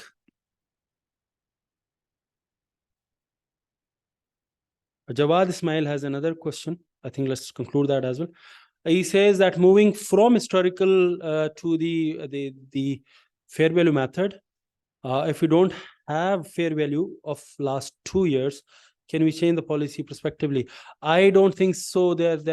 Because if you are saying there is no fair value, there are 3 categories of the fair value. Okay, one, fair value is that which is listed and available information from the market. It's tier 1, tier 2, and tier 3. Even if you don't have the traded fair market value or the comparative trade market value, you can re-estimate. So arguing that fair market value was not there, it's not the correct argument here, because fair value can be based on the cash flow model or based on the usage model. So you can adopt that. And if there is any change from those bases, then obviously you'll have to consider. Jawad, I think you can understand now. I think we are exactly on time, and we have concluded within time. So I should be concluding here. Thank you very much. I hope you must have learned something, and I was able to tell you something on this, and you'll remember those things. Thank you very much. Always a pleasure. Sorry, just one last. I am very active on my LinkedIn, and if you have any follow-up questions, anything, so I'll be available. You can just check Sayyid Asmatullah, and you'll find me. And if you have any questions, any queries, technical, I'll try to support, inshallah. Anyway, thank you very much.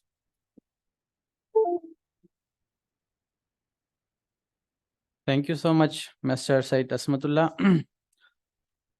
Dear audience, now to present a shield to Mr. Said Asmatullah, I would like to invite Mr. Mansoor Ali to stage. Mr. Mansoor Ali. Mr. Mansoor Ali is a member of the Institute of Chartered Accountants of Pakistan. I would like to invite to stage Mr. Said Asmatullah as well. Thank you so much.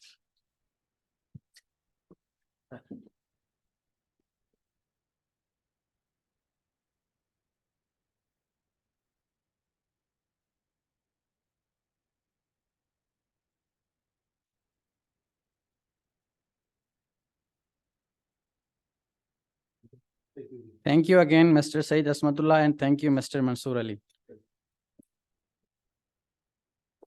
Distinguished audience, before moving on to the next session, we will have a short tea break of 15 minutes. Thank you so much.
Dear audience, welcome back to the session. For the next session, we have Mr. Hamad Siddiqui. Mr. Hamad Siddiqui is a highly experienced chartered accountant with career spanning over 9 years. Hamad Siddiqui's journey began at PwC and is currently working as manager, group consolidation at a leading European e-commerce aggregator. He is known for his specialization in international finance and reporting standards. Hamad has a proven track record of crafting IFRS position papers, managing financial consolidations, and ensuring compliance with accounting standards. Currently, he oversees financial processes, preparation of financial statements, and IFRS impact assessment of group-wide transactions. Dear audience, please join me in welcoming Mr. Hamad Siddiqui.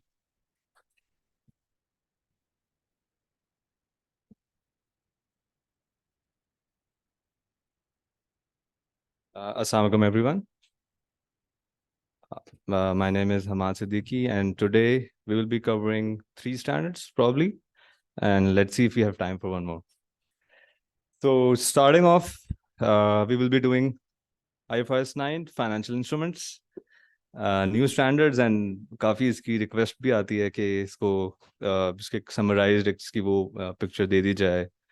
तो मेरी कोशिश होगी कि इसको थोड़ा simple भी रखूं और इसमें जो जो चीजें उसकी कंसाइज तरीके से बताई जा सकें वो आपको बता दी जाए. So starting of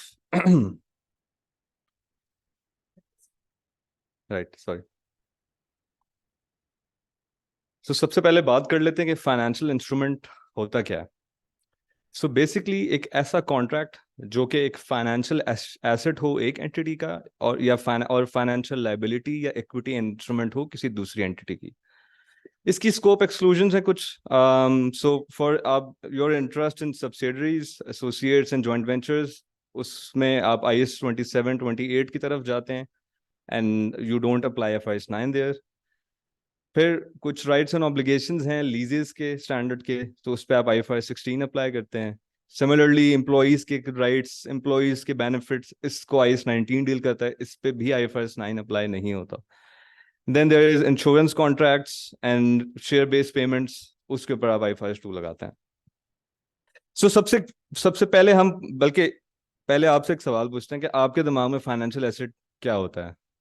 Any volunteers in the crowd या जो भी virtually जिन्होंने ज्वाइन किया हुआ. So एक कोई बेसिक सी आप लोग के दिमाग में क्या डेफिनेशन आती है फॉर फाइनेंशियल एसेट्स? जी, anyone? Cash. Yes, very good. और कोई एग्जांपल? जी, ऑनलाइन मैं देख लेता हूँ, एक second. Okay, right. So definition को इसको देख लेते हैं. So cash, as rightly pointed out, कोई इक्विटी इंस्ट्रूमेंट आपने एक किसी बेसिकली एंटिटी के शेयर्स खरीदे हुए हैं. कोई कॉन्ट्रैक्चुअल राइट है आपका कि आपने कैश रिसीव करना है या कोई और फाइनेंशियल एसेट रिसीव करना है किसी एक और एंटिटी से.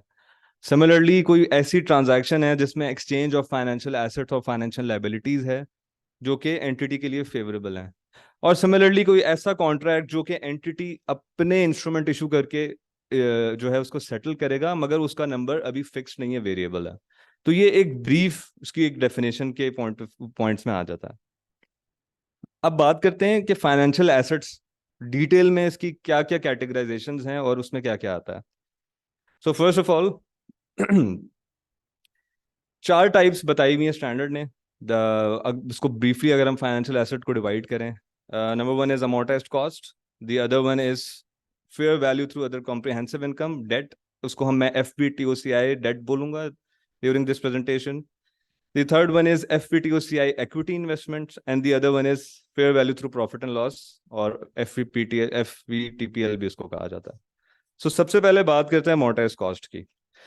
कोई भी डेट इंस्ट्रूमेंट जो कि इन 2 क्राइटेरियाज को मीट करता हो उसको हम amortized cost के अंदर काउंट फॉर करते हैं. और amortized cost की अकाउंटिंग कैसे होती है वो हम आगे जाके पढ़ेंगे. So number 1 is business model test. क्या मैं, और दूसरा आ जाता है cash flow characteristic test. So the number 1 is business model test. मैंने वो एसेट अपने पास क्यों रखा हुआ है? क्या मैंने वो एसेट इसीलिए रखा हुआ है ताकि मैं उससे उसको होल्ड करूं अपने पास, और सेकंड इज कि क्या मैं उसके कॉन्ट्रेक्चुअल कैश फ्लोज को कलेक्ट करूं। और कैश फ्लोज में जब कहता हूं तो कैश फ्लो से मेरी मुराद है एंटायरली दो चीजें, जिसमें आ जाता है payment of principal and interest. तो जो अगर मेरे कैश फ्लोज जो मुझे उस फाइनेंशियल एसेट से मिलने हैं, if they are solely payments of principal and interest, तो इसका मतलब है कि वो कैश फ्लो टेस्ट पास कर जाएगा। अब बात करते हैं ऐसे एसेट्स की, ऐसे फाइनेंशियल ऐसे ऐसे डेट इंस्ट्रूमेंट्स की जो ये टेस्ट पास नहीं करते। फॉर एग्जांपल, मैंने एक इंस्ट्रूमेंट रखा हुआ है अपने पास, मगर मैंने उसको रखा हुआ है कि मैं उसको होल्ड करूं, और तक मैं और जैसे ही मुझे कोई लेट से अच्छा मौका मिले तो मैं उसको बेच दूं।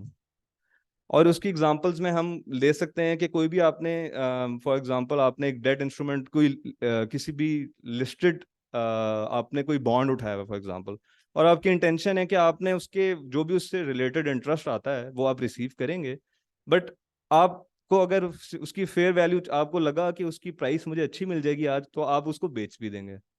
तो उस इसमें अब आपकी जो पेमेंट जो बेसिकली आपने कैश फ्लो रिसीव करने हैं ना, वहां पे कैश फ्लो टेस्ट इस तरह फेल हो जाएगा कि मेरे सोली पेमेंट्स ऑफ प्रिंसिपल और इंटरेस्ट नहीं होंगे, मुझे जहां मौका लगेगा मैं उसको बेच दूंगा। फिर बात करते हैं इक्विटी इंस्ट्रूमेंट्स की। अब इसमें भी दो कैटेगरीज हैं। सो दो कैटेगरीज में number one is equity investments, जो कि मैंने ट्रेडिंग के लिए नहीं रखी हुई, और दी सेकंड वन इज जो कि मैंने ट्रेडिंग के लिए रखी हुई है। जो मैंने ट्रेडिंग के लिए रखी हुई है, मैंने शेयर्स खरीदे हुए हैं, और मैं कहता हूं कि जो भी मुझे फेयर वैल्यू गेन लॉस आए मैं उसको उसको जो है वो एंजॉय करूं, और उसके बाद सब्सिक्वेंटली मैं उसको बेच दूं। मेरी कोई इंटेंशन नहीं है कि मैं उसको अपने पास उसको कैरी करूं, और जहां मुझे उसके अच्छा प्राइस मिला, आज मैंने लेट से एक इक्विटी इन्वेस्टमेंट उठाया है, आज पाकिस्तान, अगर हम पाकिस्तान की बात करें, PSX पे मैंने एक शेयर उठाया और आज मुझे उसकी प्राइस लेट से 80 रुपीज़ का मिला। 3 दिन बाद उसकी प्राइस 88 पे चल गई, तो मुझे लगा यार ये तो अच्छा बेनिफिट है, 8 रुपये पे बेच देता हूँ। So this is entirely for trading. तो मैंने उसको उसकी अकाउंटिंग क्या की कि मैंने जो भी उसके गेन लॉस आया वो मैंने PNL में चार्ज कर दिया। वेयर एज इक्विटी इन्वेस्टमेंट की दूसरी टाइप में हमने ट्रेडिंग के लिए नहीं रखा हुआ होता वो इंस्ट्रूमेंट। हमारा ऑब्जेक्टिव होता है कि हमने कलेक्ट भी करना है कैश फ्लो, और अगर हमें मौका लगा तो हम उसको बेच भी देंगे, मगर मेरी इंटायर नियत बेचने की नहीं होती। एक चीज यहाँ पे इंपॉर्टेंट है कि जो भी FVTOCI इक्विटी इन्वेस्टमेंट है, ये एक इररिवोकेबल चॉइस है। आपने डे वन पे डिसाइड कर दिया कि मैं इसको FVTOCI इक्विटी इंस्ट्रूमेंट क्लासिफाई करता हूँ, बाद में आप इसको चेंज नहीं कर सकते। अब ये सारी क्लासिफिकेशंस के लिए इंपॉर्टेंट ये है कि मैं ये देखूं कि मेरा बिजनेस मॉडल और कैश फ्लो कैरेक्टरिस्टिक्स क्या हैं। तो ये एक फ्लो चार्ट बना हुआ है जो आपको एक हेल्प आउट कर सकता है कि आपने किस तरह से ये डिसीजन लेना है। अगर मेरा ऑब्जेक्टिव है कि मैंने बिजनेस मॉडल और मेरा एंटिटी का मेरा बिजनेस मॉडल और ऑब्जेक्टिव ये है कि मैंने कॉन्ट्रेक्चुअल कैश फ्लोज रिसीव करने हैं, अगर मेरा आंसर है यस, तो अगला सवाल आता है कि क्या जो उसके कैश फ्लो हैं वो सोली पेमेंट्स ऑफ प्रिंसिपल या इंटरेस्ट हैं? यस। और क्या मैंने अपनी इनिशियल डे पे जब मैं इसको रिकग्नाइज करता हूं तो क्या मैंने फेयर वैल्यू ऑप्शन को तो अप्लाई नहीं किया हुआ? अगर मैंने ये सब नहीं किया हुआ तो उसका मतलब है ये अमोर्टाइज्ड कॉस्ट है।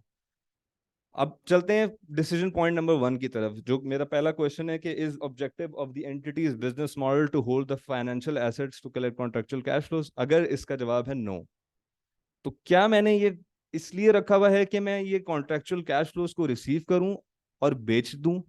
अगर इसका जवाब यस है तो मैं फिर डिसीजन ट्री में नीचे जाता जाऊंगा, फिर मैं कैश फ्लो टेस्ट की तरफ जाऊंगा कि क्या मेरे जो कैश फ्लो आने हैं वो सोली पेमेंट्स ऑफ प्रिंसिपल और इंटरेस्ट हैं। अगर वो हैं तो फिर अगला सवाल ये आता है कि क्या मैंने फेयर वैल्यू ऑप्शन पे तो नहीं रखे हुए वो? अगर मैंने फेयर वैल्यू पे नहीं रखे हुए, और अगर मैंने सॉरी फेयर वैल्यू पे रखे हुए हैं, तो इसका मतलब है कि now this is your FVTOCI instrument. और अगर इन सारे सवालों के जवाब नो हैं, और मेरी इंटेंशन ही ये है कि मैंने बिजनेस से मतलब जो भी इंस्ट्रूमेंट है उससे मैंने गेन कमाना है और उसको बेचना है, और मैंने उसको कुछ होल्ड नहीं करना, तो मैं सारी की सारी अकाउंटिंग FVTPL पे करूँ। अच्छा जी, अब उसके बाद हेल्ड फॉर ट्रेडिंग में भी मेरे पास इक्विटी इन्वेस्टमेंट्स के लिए दो डिसीजन पॉइंट्स बनते हैं। पहला सवाल ये कि क्या मैंने ट्रेडिंग के लिए रखा हुआ है? अगर मेरा जवाब है यस, तो मैं FVTPL अप्लाई करूंगा, और जो भी उससे रिलेटेड डिविडेंड इनकम आएगी वो मैं अपने PNL में रिकॉर्ड करता जाऊंगा।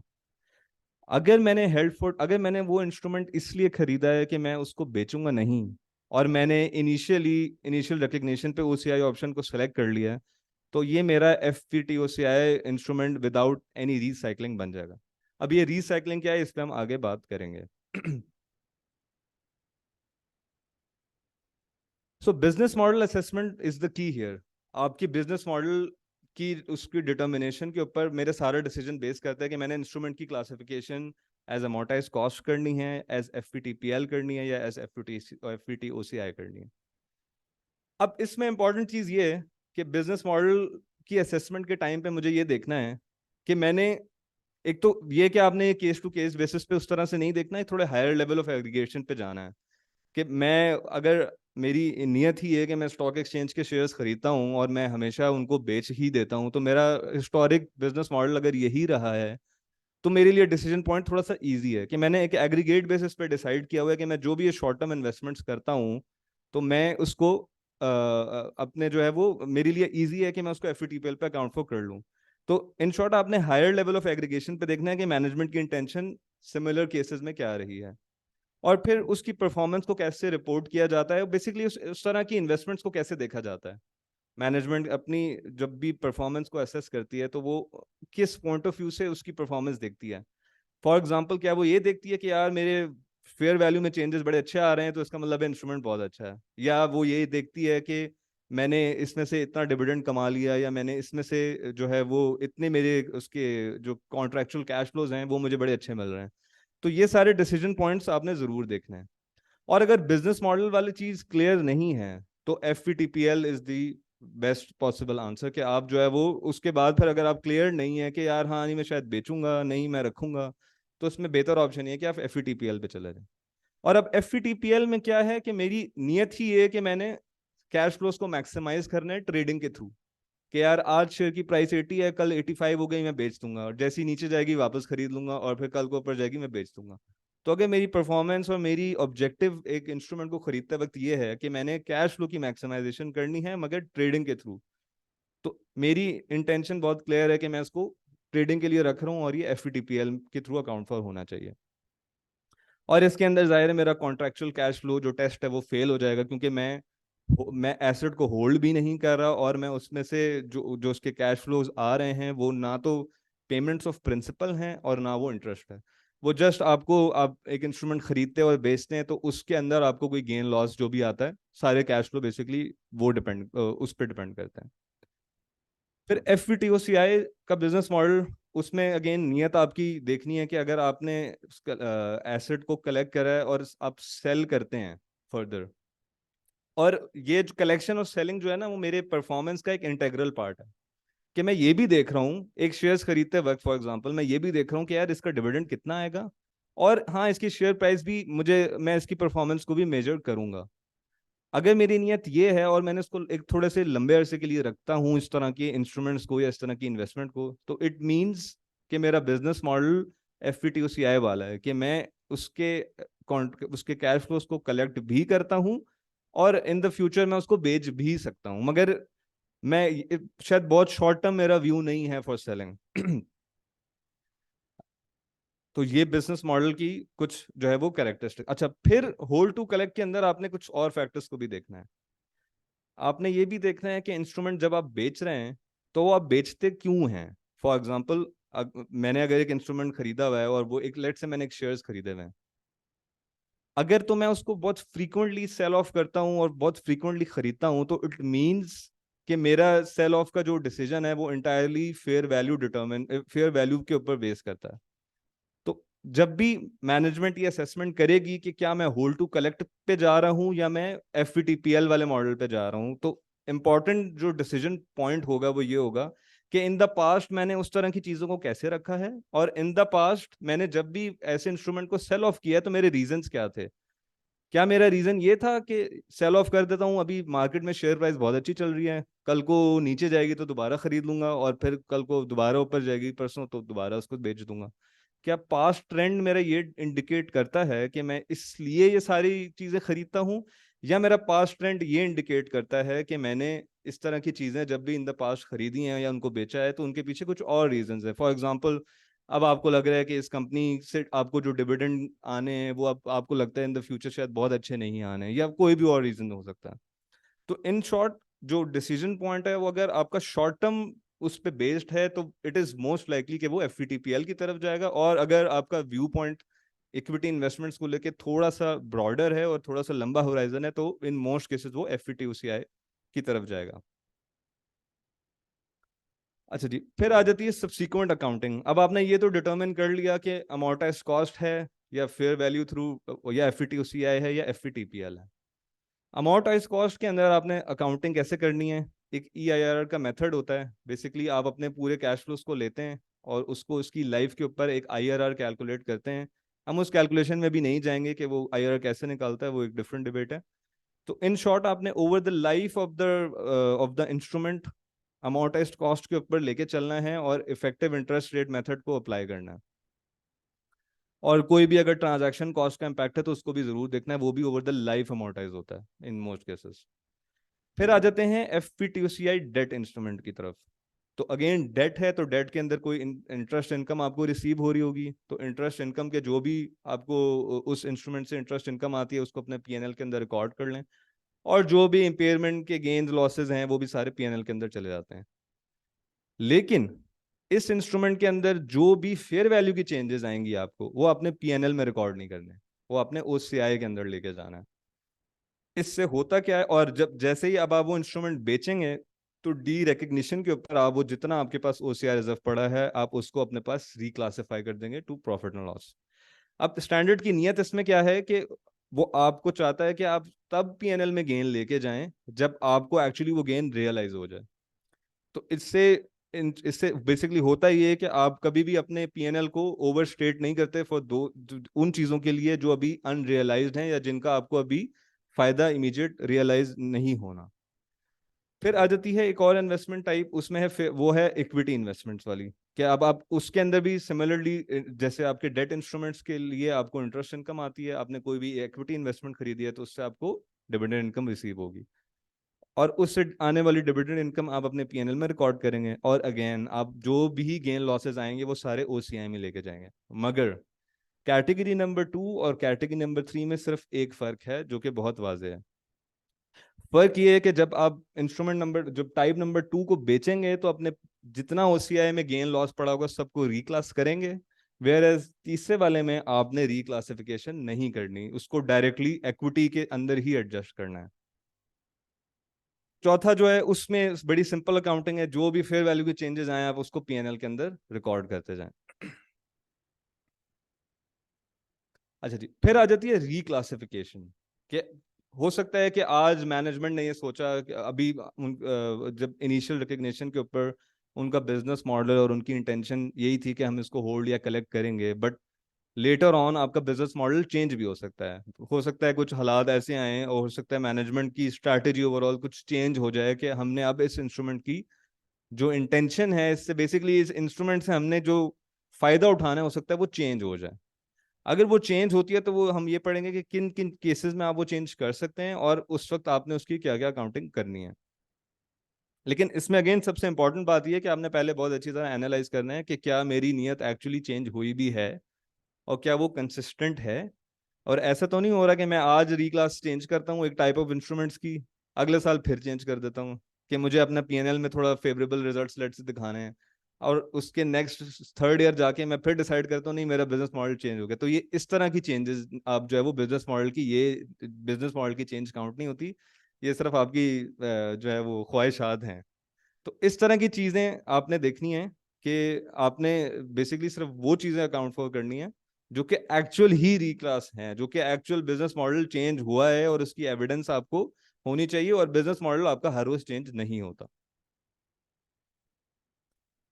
पहले आप अमोर्टाइज कॉस्ट पे जा रहे थे एक टाइप ऑफ इंस्ट्रूमेंट्स के लिए, आपकी नियत थी कि इससे जो भी पैसे जो कैश फ्लोज आएंगे उनको मैं कलेक्ट करूंगा, और वो cash flows only in the form of payments of principals and in the form of payment of interest होंगी। लेकिन अब आपकी बिजनेस मॉडल चेंज हो गया, और बिजनेस मॉडल चेंज होकर आपने कहा कि इन इंस्ट्रूमेंट्स को मैं फेयर वैल्यू थ्रू पीएनएल पे लेके जाना चाहता हूँ।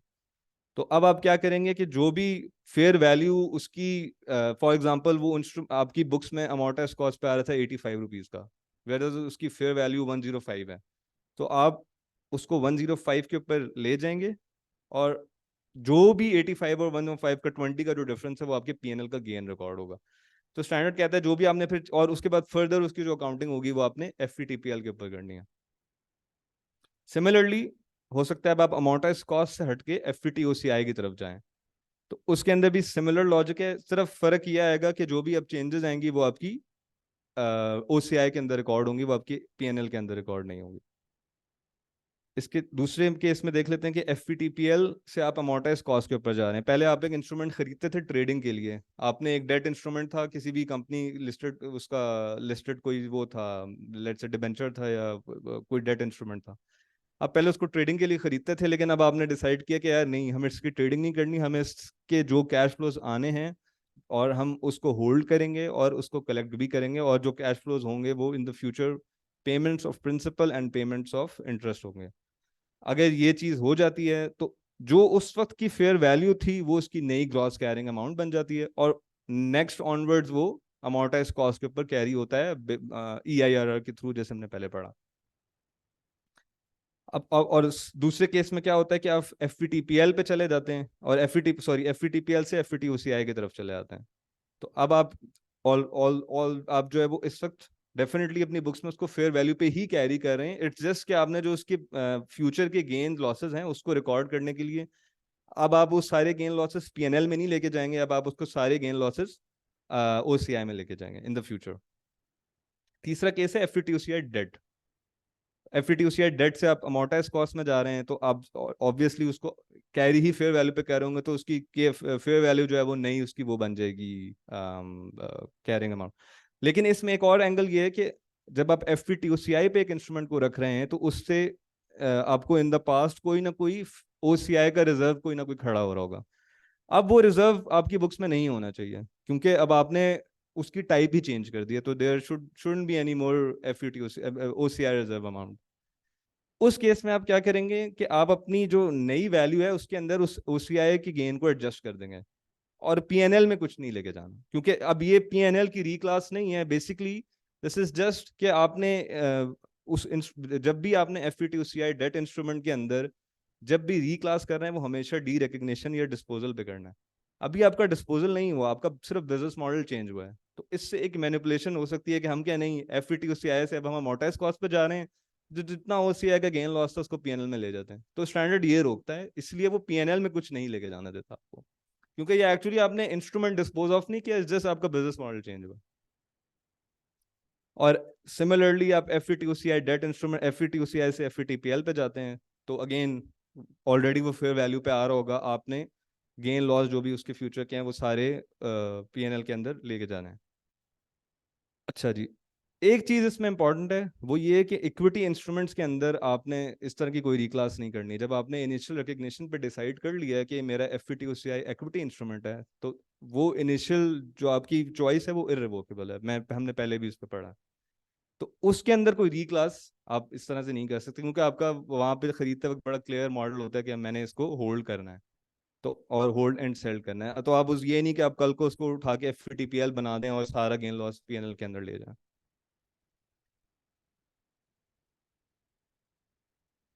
अच्छा जी, तो नए स्टैंडर्ड के अंदर नए स्टैंडर्ड के अंदर जो चीज़ चेंज हुई थी, जो पुराना फाइनेंशियल इंस्ट्रूमेंट्स का स्टैंडर्ड था उसके अंदर और अब जो नया है इसके अंदर इम्पेयरमेंट जो है वो बहुत सिग्निफिकेंट चेंज थी।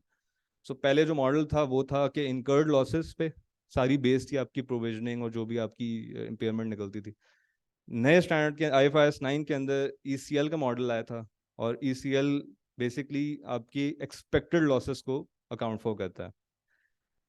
तो एक्सपेक्टेड लॉसेस से मुराद ये है कि जो भी मैनेजमेंट फ्यूचर के लिए एक्सपेक्ट कर रही है कि इतना लॉस हमें होगा based on our assessment and based on past trends और हिस्ट्री, उसको आप स्टैंडर्ड कहता है कि आप उसको आज ही पीएनएल में रिकॉर्ड कर लें। इंस्टेड आप जब आपके पास एक वो आ जाए, मतलब कि पुराने वाले में तो वो था ना कि एक्चुअल लॉस बस होने ही वाला है और हो गया है, तो तब आप उसको पीएनएल में लेके जा रहे हैं।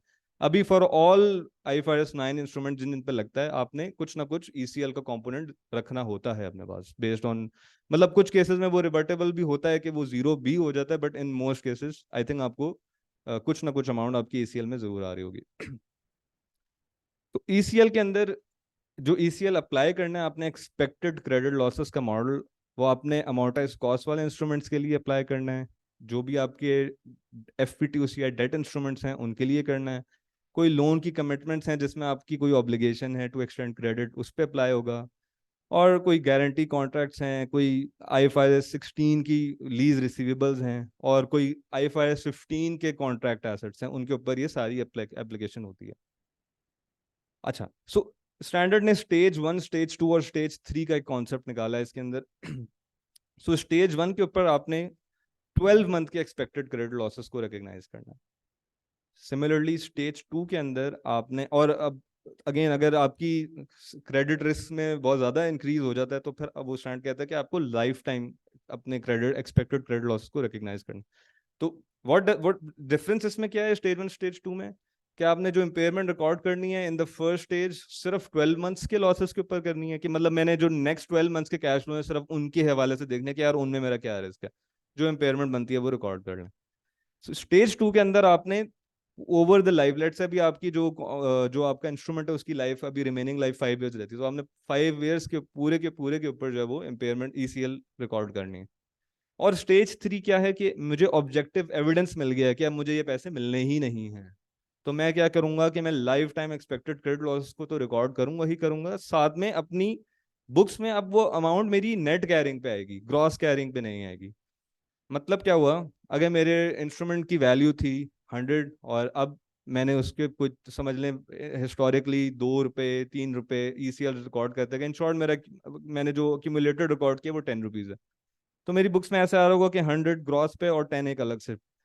लेकिन जब आपको स्टेज 3 पे आप चले जाते हैं, आपको ऑब्जेक्टिव एविडेंस मिल जाती है कि अब मुझे रिकवरी नहीं होनी, तो स्टैंडर्ड कहता है कि आपको जरूरत नहीं है कि इसको ग्रॉस कैरिंग पे दिखाएं, आप उसको नेट ऑफ कर दें प्रोविजन को, और अब आपका रिसीवेबल समझे कंसिडर होगा कि 90 रुपीज है। अच्छा, इसके अंदर स्टेज 1 और स्टेज 2 में भी एक सिंप्लीफाइड अप्रोच का कॉन्सेप्ट है कि जो भी थोड़े से लेस सोफिस्टिकेटेड इंस्ट्रूमेंट्स हैं, जिस तरह आपके ट्रेड रिसीवेबल्स इसकी बहुत एक पर्टिकुलर एग्जांपल है, तो स्टैंडर्ड कहता है कि आपको उसके अंदर सिंप्लीफाइड अप्रोच लगा के आप पूरी की पूरी लाइफ के ऊपर रिकॉर्ड कर दें, और जो भी ऐसे इंस्ट्रूमेंट हैं जिनमें कोई बहुत ज़्यादा टेक्निकलिटी इन्वॉल्व नहीं है आपकी, मतलब आप थोड़ा सा क्लियर हैं कि मुझे आगे क्या मिलना है, तो जो भी लेस सोफिस्टिकेटेड इंस्ट्रूमेंट्स होते हैं उनके ऊपर आप लाइफ सिंप्लीफाइड अप्रोच के तहत लाइफ टाइम ECL रिकॉर्ड करते हैं, मतलब आपने स्टेज 1 के बजाय डायरेक्ट स्टेज 2 पे जाना है, स्टेज 1 की जरूरत नहीं है।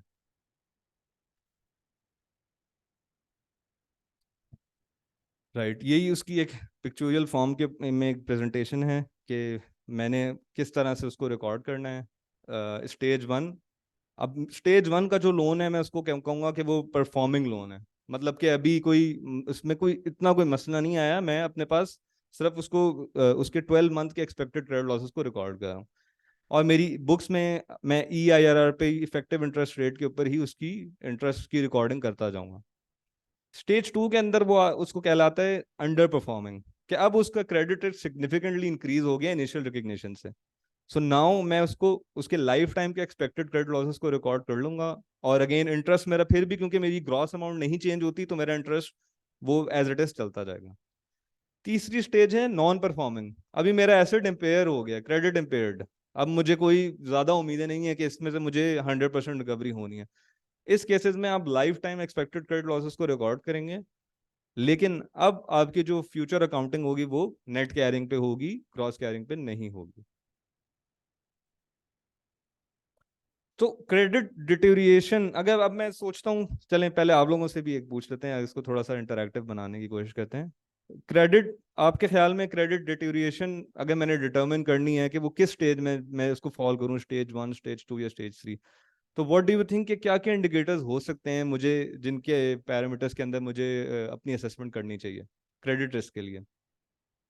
कोई किसी का कोई कमेंट इस बारे? Credit rating, yes, very good point, credit rating is one of the points, बिल्कुल, इकोनॉमिक फैक्टर्स डेफिनेटली। बिल्कुल, ओवरऑल इकॉनमी के हालात अगर आपको पता चल रहा है कि significant increase in interest rate भी एक बहुत बड़ा उसका एक इंडिकेटर, सॉरी, फॉरेन करेंसी का इम्पैक्ट भी है। तो इन शॉर्ट वही जेनेरिक सी चीजें हैं, स्टैंडर्ड की वर्डिंग हमेशा थोड़ी सोफिस्टिकेटेड सी होती है। तो अगेन एक्सटर्नल मार्केट इंडिकेटर्स, जो सारी बातें हमने की कि क्रेडिट स्प्रेड बढ़ गया है, क्रेडिट स्वैप्स की प्राइसेस चेंज हो गई, क्रेडिट रेटिंग्स चेंज हो गई, अच्छा जी, बिजनेस कंडीशंस उस आपके जिससे आपका इंस्ट्रूमेंट है उसकी में कोई बहुत सिग्निफिकेंट चेंज आ गया, उसकी ऑपरेटिंग परफॉर्मेंस में बहुत ज्यादा चेंज आ गया, और अब आपके पास ज्यादा फॉरवर्ड लुकिंग इन्फॉर्मेशन है। जैसे अगर आप पाकिस्तान में बैठ के एनालाइज कर रहे हैं तो आपको काफी ज्यादा अब बेहतर चीजों की शायद आप फोरकास्ट कर सकते हैं एज कम्पेयर टू लाइक आज से 1-2 साल पहले अगर कोई ईसीएल्स निकालता होगा तो शायद वो इतने एग्रेसिवली ना निकालता हो जितने वो आजकल निकालेगा। तो फॉरवर्ड लुकिंग इन्फॉर्मेशन की अवेलेबिलिटी भी एक फैक्टर हो सकता है कि अब आपको पता है कि फ्यूचर में आपके हालात अगर अच्छे लगता है कि नहीं है, तो ये भी एक इंडिकेटर है कि आपका क्रेडिट डिटेरिएट हो गया है। क्रेडिट लॉस किस तरह से निकालना है? उसकी कैलकुलेशन का मैकेनिज्म स्टैंडर्ड ने दिया हुआ है, जो बेसिकली ये जो मैं ईसीएल बोल रहा था, तो उसकी जो कैलकुलेशन एक्चुअली होती है वो इस तरह से होती है। तो उसमें आप 3 फैक्टर्स को देखते हैं। 3 फैक्टर्स मतलब एक अगर आपने इसका वो कहते हैं ना याद करने के लिए अगर निकालना है कि ईसीएल कैसे निकलता है, तो ये 3 चीजें हैं, इनको आप मल्टीप्लाई कर दें तो आपका ईसीएल निकल आएगा। तो the number 1 is probability of default, कि मुझे कितना लगता है कि मेरा कस्टमर डिफॉल्ट कर जाएगा। 70%, 80%, 10%, ये अगेन ये डिपेंड करता है आपकी स्पेसिफिक कंडीशंस के ऊपर। एक्सपोजर एट डिफॉल्ट, अब अब आप देखते हैं कि मेरा कितना एक्सपोजर है जो डिफॉल्ट पे है। फॉर एग्जाम्पल अगर आपको 100 रुपये मिलने थे, तो आपको पता है कि यार ये 40 तो मुझे पता है मुझे मिल जाने हैं, इसके पीछे तो मुझे पक्की एक वो है कि यार ये मुझे कहीं नहीं जाते। तो इसका मतलब है आपका एक्सपोजर एट डिफॉल्ट अगर मैं निकालूं तो उसमें शायद 60 हो, कि आपका 60 का है जो कि थोड़ा सा डामाडोल है। और लॉस गिवन डिफॉल्ट एलजीडी, तो कितना जो है वो आपकी जो है वो कितनी अमाउंट जो है आपकी एक्सपोजर की वो लॉस के अंदर कन्वर्ट हो जाएगी। तो इन 3 फैक्टर्स को आप एक तरह से अगर देखेंगे तो आपको एक एक अमाउंट मिल जाएगी जो आपकी सॉर्ट ऑफ ईसीएल कंसिडर की जा सकती है। अच्छा, इसमें भी अगेन जो जैसे हमने सारी बात की कि आपको अपनी बेस्ट अवेलेबल इंफॉर्मेशन को हमेशा रखना है कि यार मैं जो भी ईसीएल निकालूं वो उस वक्त की इंफॉर्मेशन जो भी अवेलेबल है उसके हवाले से बेस्ट होनी चाहिए, बेस्ट एस्टिमेट।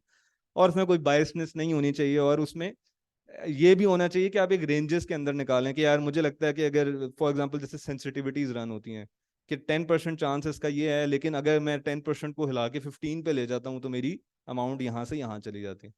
तो प्रैक्टिकली आई थिंक वो निकलती भी ऐसे है कि उसको एक 3-4 उसमें समझ लें फैक्टर्स पे निकाला जाता है, और उसका एक समझ लें वेटेड एवरेज कर लिया जाता है, या उसका एक मीन निकाल लिया जाता है कि यार अगर मैं 10% पे प्रोबेबिलिटी पे रखता हूँ तो इतना आता है, 15 पे इतना, 20 पे इतना।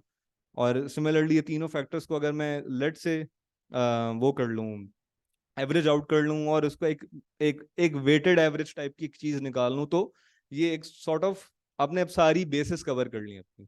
तो स्टैंडर्ड कहता है कि आपने जो भी चीज जब भी आपने इसकी एस्टिमेशन करनी है तो इसमें इसकी कैलकुलेशन सिंपल नहीं होनी चाहिए। इन शॉर्ट इसकी कैलकुलेशन के अंदर जितनी आप उसको रेंजेस को कवर करेंगे, जितना एस्टिमेट को कवर करेंगे, उतनी आपकी वो सॉर्ट ऑफ एक्यूरेसी के करीब होगी। जाहिर है, लेकिन again at the end this is an estimate, और वो 100% ट्रू तो कभी भी नहीं होगा, बट एक आपके जो भी अमाउंट निकलेगी वो काफी क्लोजर होगी कि यार ये जो है वो एक सही अमाउंट रिप्रेजेंट करती है मेरे क्रेडिट लॉस एस्टिमेशन को।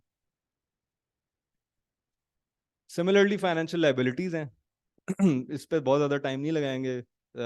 मोस्ट केसेस में ये अमोर्टाइज कॉस्ट पे कैरी होती हैं। कुछ केसेस ऐसे आते हैं जिसके अंदर आप उसको एफईटीपीएल पर रख सकते हैं कि आपको पता है कि यार अगर मैंने इसको अमोर्टाइज कॉस्ट पर रखा तो शायद ये मेरी true representation of the fact नहीं होगी। अब मैंने एक चीज लेट से मैंने कोई चीज खरीदी है, और वो मेरी एक चीज अभी जैसे जब आप खरीद रहे होते हैं तो आपको थोड़ा सा पता होता है कि यार मैंने मतलब हमने सारा पढ़ा पीछे फाइनेंशियल एसेट्स के लिए कि मुझे पता है कि मैंने क्यों रखना है। यहाँ पे आपको अपना तो पता हो सकता है, मगर सामने वाली पार्टी का कैसे पता होगा? तो फाइनेंस आपकी अगर एक लाइबिलिटी है तो मोस्ट केसेस में आप लोग उसको अमोर्टाइज कॉस्ट पे रख रहे होंगे कि जो आपके कॉन्ट्रेक्चुअल कैश फ्लोज हैं उस पर रखोगे। लेकिन कुछ केसेस में जो कि आपने अगेन देखना है कि आपको अगर पता चल रहा है कि यार ये मेरी जो है वो एफईटीपीएल के अंदर फॉल करती है, तो आपने उसके अंदर क्या कहते हैं उसके अंदर फिर आपने उसको अमोर्टाइज कॉस्ट के ऊपर नहीं रखना और एफईटीपीएल पे रखना है। और एफईटीपीएल में हमने क्या करना है, जो भी चेंजेस आती हैं वो पीएनएल के अंदर जाती हैं। हाउएवर अगर आपकी अपनी क्रेडिट रिस्क की वजह से कोई चेंजेस आ रहे हैं तो आपने उसके जो भी जो भी उसके इम्पैक्ट है उसको पीएनएल के अंदर नहीं लेके जाना, उसको ओसीआई के अंदर लेके जाना। ये चीज इसमें थोड़ी सी वो है, उसका ख्याल रखना है। अच्छा जी, डिस्क्लोजर्स। डिस्क्लोजर्स में एक क्वांटिटेटिव की एक टाइप है, क्वालिटेटिव सी टाइप है। सो आपने अपने जो भी लॉस अलाउंस है उसकी एक रिकंसिलिएशन बनाने की, ओपनिंग में इतने थे, इतने मैंने राइट ऑफ कर दिए, इतने मैंने रिकवर कर लिए, इतने मेरे मॉडिफाई हो गए। सिमिलरली ग्रॉस कैरिंग अमाउंट की भी आपने एक रिकंसिलिएशन बनानी है कि ओपनिंग ये था, इसमें ये चेंजेस आए, इतने मैंने फर्दर लिए, इतने मैंने सेल ऑफ कर दिए, और ये उसकी क्रेडिट रिस्क ग्रेड भी है, ये भी आपने डिस्क्लोज करनी है। क्वालिटेटिव में आपने एजम्पशंस किन बेसिस पे आपने ईसीएल को कैलकुलेट किया, क्या क्या आपने जो है वो एस्टिमेशन यूज की, कौन कौन से इनपुट्स थे, क्या क्या उनकी सेंसिटिविटीज थी, आपकी राइट ऑफ की क्या पॉलिसीज हैं, आपकी कोलैटरल की क्या पॉलिसीज हैं, आपने क्रेडिट रिस्क को किस तरह से डिटरमिन किया, उसमें क्या एजम्पशंस यूज की, उसमें डिफॉल्ट के लिए क्या एजम्पशंस यूज की। तो ये बहुत ही एक बड़ा एक काफी मेरे ख्याल है शायद सबसे जो बड़ा डिस्क्लोजर टाइप होता है वो फाइनेंशियल इंस्ट्रूमेंट्स का ही जाता है। आईएफआरएस 7 और आईएफआरएस 9 के जो डिस्क्लोजर होते हैं वो काफी एक्सटेंसिव होते हैं, उसमें बहुत ज्यादा इन्फॉर्मेशन होती है। तो आईएफआरएस 9 इज डन। किसी का कोई क्वेश्चन हो तो वो बता सकता है। जी जी, मैं देखता हूँ, मैंने वैसे इसको बिल्कुल नहीं देखा।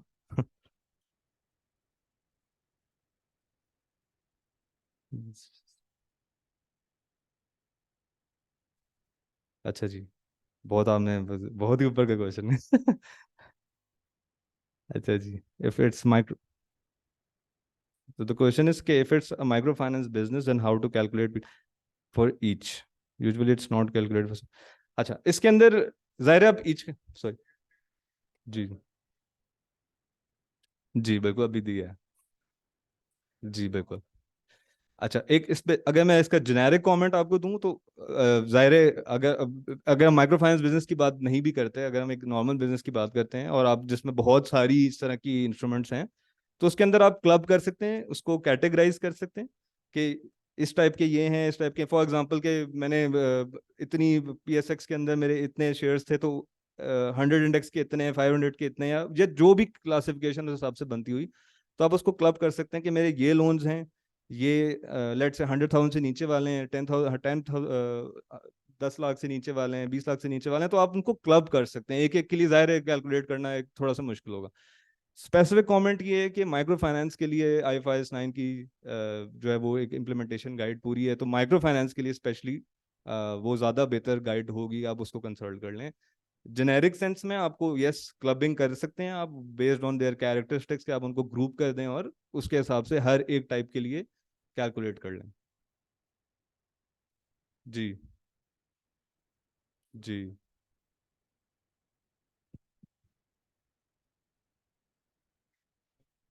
जी जी बिल्कुल। माइक्रो फाइनेंस तो एक पूरी, जी पूरी एक दुनिया अलग है। ऐसे ही किसी और का कोई क्वेश्चन, कोई कमेंट, कुछ भी, वरना हम अगले स्टैंडर्ड की तरफ चलेंगे।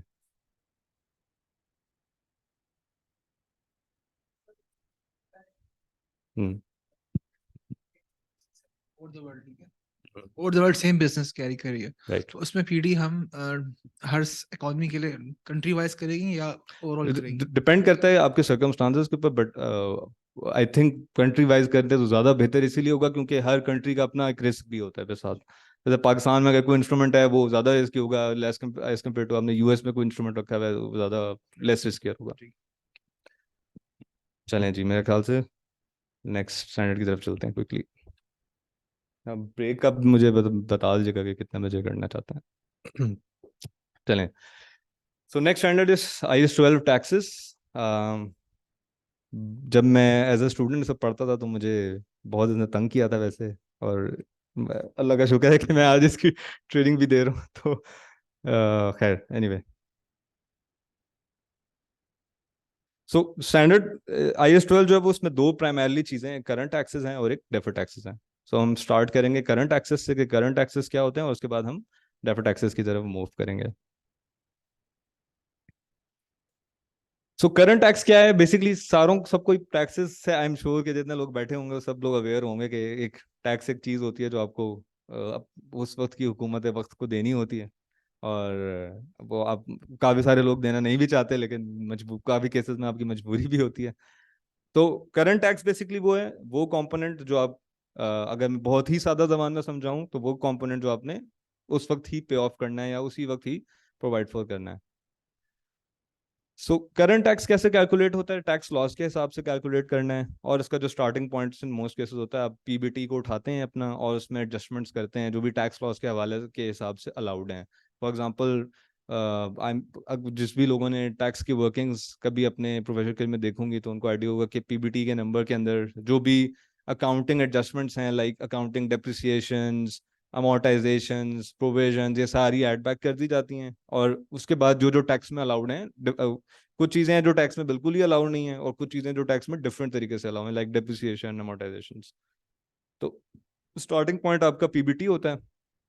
जो भी करंट टैक्स की आपने जो भी आपका डिटरमिन हुआ है आफ्टर द कैलकुलेशंस, उसको आपने पीएनएल के अंदर रिकॉर्ड करना है। रेट कौन सा यूज करना है? रेट जो उस वक्त अप्लाई हो गया है, और सब्सटैंटिवली इनएक्टेड टैक्स रेट्स। आपको याद होगा कुछ लोगों को कि आई थिंक आज से शायद 4 साल पहले, या मुझे एग्जैक्ट टाइम नहीं याद, बट शायद 2018 की बात है कि हुकूमत पाकिस्तान ने भी टैक्स रेट्स अनाउंस कर दिए थे कि अगले साल हमारा टैक्स रेट शायद 27 होगा, फिर उसके नेक्स्ट ईयर 26 होगा, फिर 25 होगा।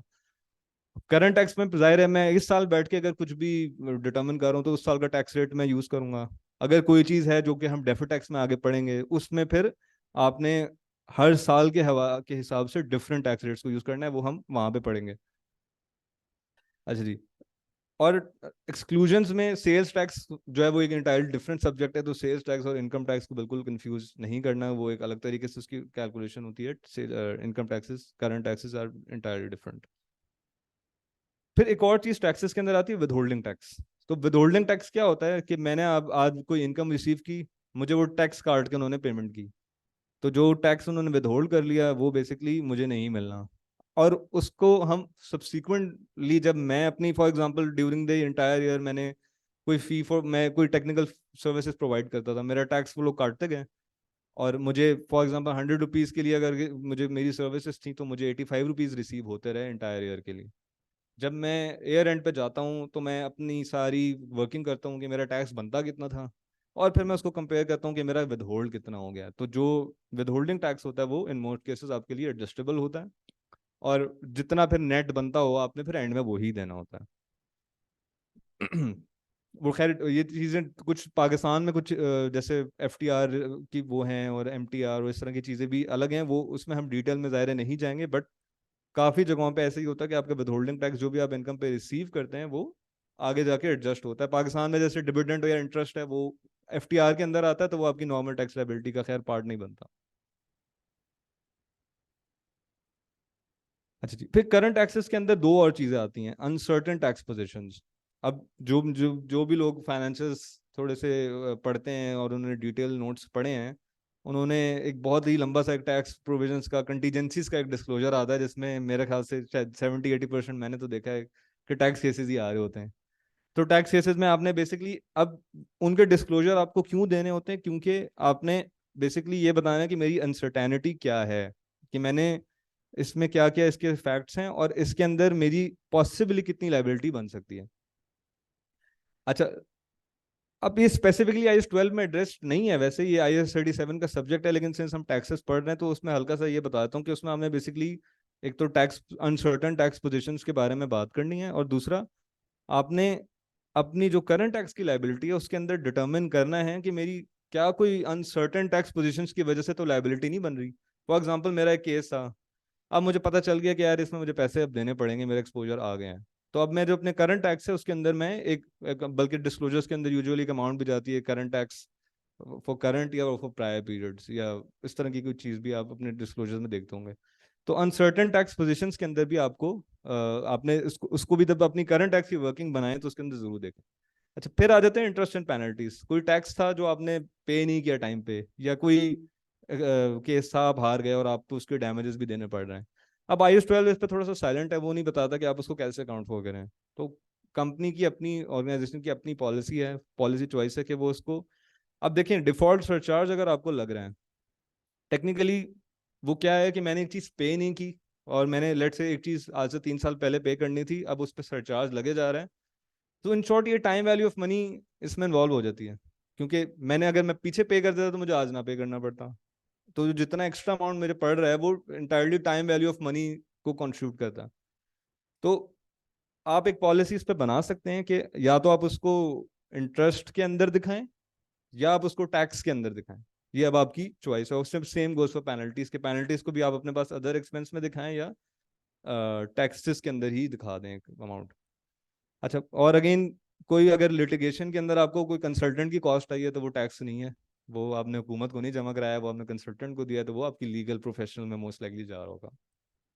और टैक्स की कंटिजेंसी आपने अपने IS 37 के हिसाब से जो डिस्क्लोजर बनते हैं वो बता देने हैं। तो अब चलते हैं डेफर्ड टैक्सेस की तरफ। तो डेफर्ड टैक्स वैसे क्या होता है, किसी कोई पहले ही अगर बता दें, सबको पता ही होगा कुछ ना कुछ। हम्म हम्म हम्म यस यस। सो अकाउंटिंग और टैक्स में एक टेम्परेरी डिफरेंस क्रिएट होता है कि जैसे हमारी पहले भी डिस्कशन हो रही थी कि करंट टैक्स की वर्किंग बनाते हुए हम क्या करते हैं कि हम अकाउंटिंग डेप्रिसिएशन को ऐड बैक कर देते हैं और टैक्स की डेप्रिसिएशन को माइनस करते हैं। इट मीन्स के there is a difference between accounting and tax. और वो टैक्स का वो जो डिफरेंस है, सो इन प्रैक्टिकलिटी क्या होता है कि आपने कोई एसेट खरीदा, टैक्स में इन मोस्ट केसेस आपको एक्सेलरेटेड टैक्स डेप्रिसिएशन मिल जाती है। फिर कुछ first year allowance, initial allowance और इस तरह की चीज़ें भी जैसे पाकिस्तान के टैक्स लॉज में हैं अलाउड। अकाउंटिंग के अंदर वो डेप्रिशिएट हो रहा होगा स्ट्रेट लाइन पे लेट से, और टैक्स की जो उसकी डेप्रिसिएशन होगी वो शुरू के सालों में बहुत ज़्यादा आपको नजर आएगी और आगे के सालों में वो कम होती जाती है। At the end of the life दोनों का इम्पैक्ट सेम होता है। इट्स जस्ट कि मेरी अकाउंटिंग बुक्स में वो इम्पैक्ट स्ट्रेट लाइन पे गया होगा। अगर लेट से हम एक थ्योरेटिकल एक वो ले लें हाइपोथेटिकल फिगर ऑफ 100, तो और 10 साल अगर हम उसकी लाइफ एज्यूम करें तो मेरी अकाउंटिंग बुक्स में 10 10 10 10 करके आ रहा होगा। टैक्स बुक्स में हो सकता है पहले साल 100 के ऊपर 30 मिल जाए या 35 मिल जाए, उसके नेक्स्ट साल में 22 मिल जाए, और फिर एक साल ऐसा भी आएगा कि अकाउंटिंग में 10 मिल रहा होगा और टैक्स में 1 मिल रहा होगा। तो ओवरऑल तो वो differences at the end of the life तो कवर हो जाते हैं, मगर दोनों की रिकग्निशन के टाइमिंग में जो है ना एक डिफरेंस है, और वो डिफरेंस है टेम्परेरी। उसको कहलाया जाता है temporary difference. Deferred taxes temporary differences को डील करता है। हम्म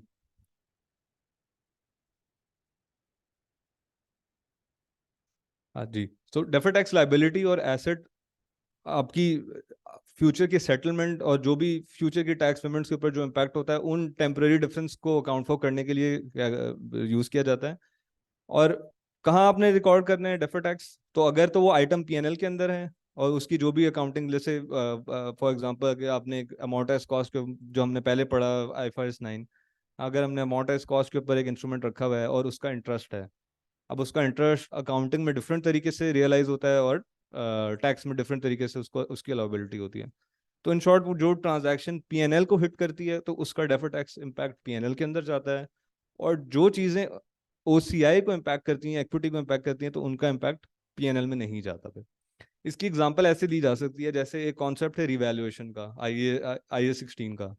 अब IAS 16 की जो भी रिवैल्यूएशंस हैं वो सारी IAS 16 के अंदर OCI में जाती हैं, वो P&L में नहीं जाती। तो अगर मेरा कोई डिफरेंस उस रिवैल्यूएशन की वजह से जनरेट हो रहा है तो उसका जो भी related tax deferred tax impact है, स्टैंडर्ड कहता है आप P&L में नहीं लेके जाएंगे, आप उसको OCI के अंदर पे लेके जाएंगे। रेट कौन से यूज करने हैं, अब ये यहाँ पे बहुत रेलिवेंट है। यहाँ पे रेट यूज कर रहे हैं enacted and substantively enacted tax rates. अब जैसे वो जो मैंने आपको एग्जांपल दी कि 2018 में, मतलब मुझे 100% याद नहीं है कि वो 18 था, 19 था, 17 था, बट आई थिंक इस टाइम जोन में कोई टाइम था।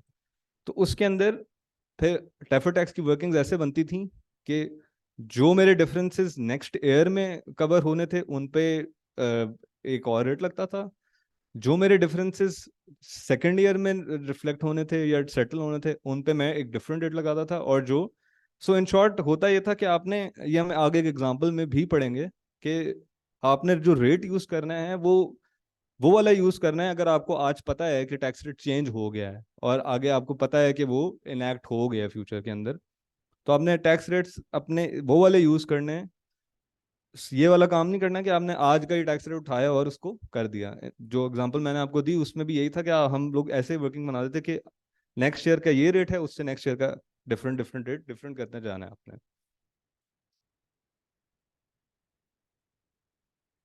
जी ऐसे, और वो 29 से 28 27, आई थिंक वो 25 तक जाता था, बिल्कुल मुझे जो याद है। तो वो फिर जो डिफरेंसेस मेरे ईयर 2 में सेटल होने थे उस पर 29 लगता था, ईयर 3 वाले पे 28 लगता था, और सो ऑन।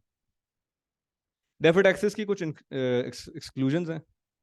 तो अगर कोई बिजनेस कॉम्बिनेशंस, आपने कोई एंटिटी एक्वायर किया है और जिसमें आपने कंट्रोल एक्वायर किया है और जिसमें आपकी गुडविल आती है, तो गुडविल के ऊपर डेफर्ड टैक्स रिकॉर्ड नहीं होता, वो इसकी स्कोप एक्सक्लूजन्स में आता है डेफर्ड टैक्सेस की। और कोई ऐसा एसेट या लायबिलिटी जो कि ना ही अकाउंटिंग प्रॉफिट को इम्पैक्ट करता है और ना टैक्स के प्रॉफिट को इम्पैक्ट करता है। तो इन शॉर्ट आपका वो चीज़, जैसे फॉर एग्जांपल इसकी एग्जांपल मैं अगर दूं, तो एक मेरी इक्विटी, मैंने एक ट्रांजैक्शन की, मेरी ओनरशिप थी एक कंपनी के अंदर 70%, मैंने उसको बेच के 65 पे मैं ले गया। अब मेरा कंट्रोल चेंज नहीं हुआ, मेरी ओवरऑल अकाउंटिंग बुक्स वैसी की वैसी चलती हैं, ये एक इक्विटी ट्रांजैक्शन है।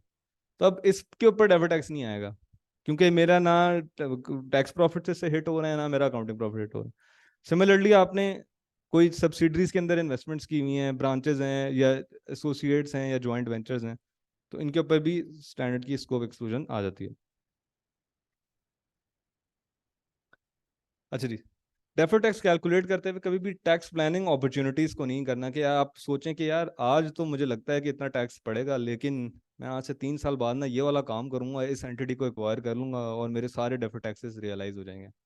तो स्टैंडर्ड कहता है कि ये वाली चीजें आपने टैक्स प्लानिंग अपॉर्चुनिटीज को इस तरह से कंसिडर नहीं करना। और अगर तो डेफर्ड टैक्स एसेट के अंदर ना स्टैंडर्ड थोड़ी सी आपको कहता है कि एहतियात की जरूरत है, कि आपने देखना है कि क्या मेरे फ्यूचर के टैक्सेबल प्रॉफिट्स इतने हैं कि मैं ये जो भी अभी आज बना रहा हूँ एसेट, उसको मैं रियलाइज कर पाऊंगा या नहीं। तो ये करते हुए आपने थोड़ा सा देखना है, और अगर आपको पता है कि मेरी एंटिटी हमेशा ही प्रॉफिटेबल रही है और हमेशा ही मुझे टैक्सेबल प्रॉफिट्स मेरे रहे हैं, तो ये एक एविडेंस हो सकता है कि यार हाँ, आगे आने वाले मैं जो भी मैं डेफर्ड टैक्स एसेट रिकॉर्ड कर रहा हूँ तो वो मैं रियलाइज कर लूंगा। और सिमिलरली जो भी टेम्परेरी डिफरेंस फ्यूचर में ओरिजिनेट हो रहे हैं उस पर आज से डेफर्ड टैक्स नहीं रिकॉर्ड करना, सिर्फ आज जो डिफरेंसेस हैं उनके ऊपर रिकॉर्ड करना। डेफर्ड टैक्स बैलेंसेस के ऊपर डिस्काउंटिंग नहीं होती। और अगेन वे हम पहले भी पढ़ चुके हैं कि डेफर्ड टैक्स वहीं रिकॉर्ड करें जहाँ वो ओरिजिनल आइटम है। अगर तो वो ओसीआई में है तो आपका डेफर्ड टैक्स ओसीआई में जाएगा, अगर पीएनएल में तो इम्पैक्ट पीएनएल में जाएगा।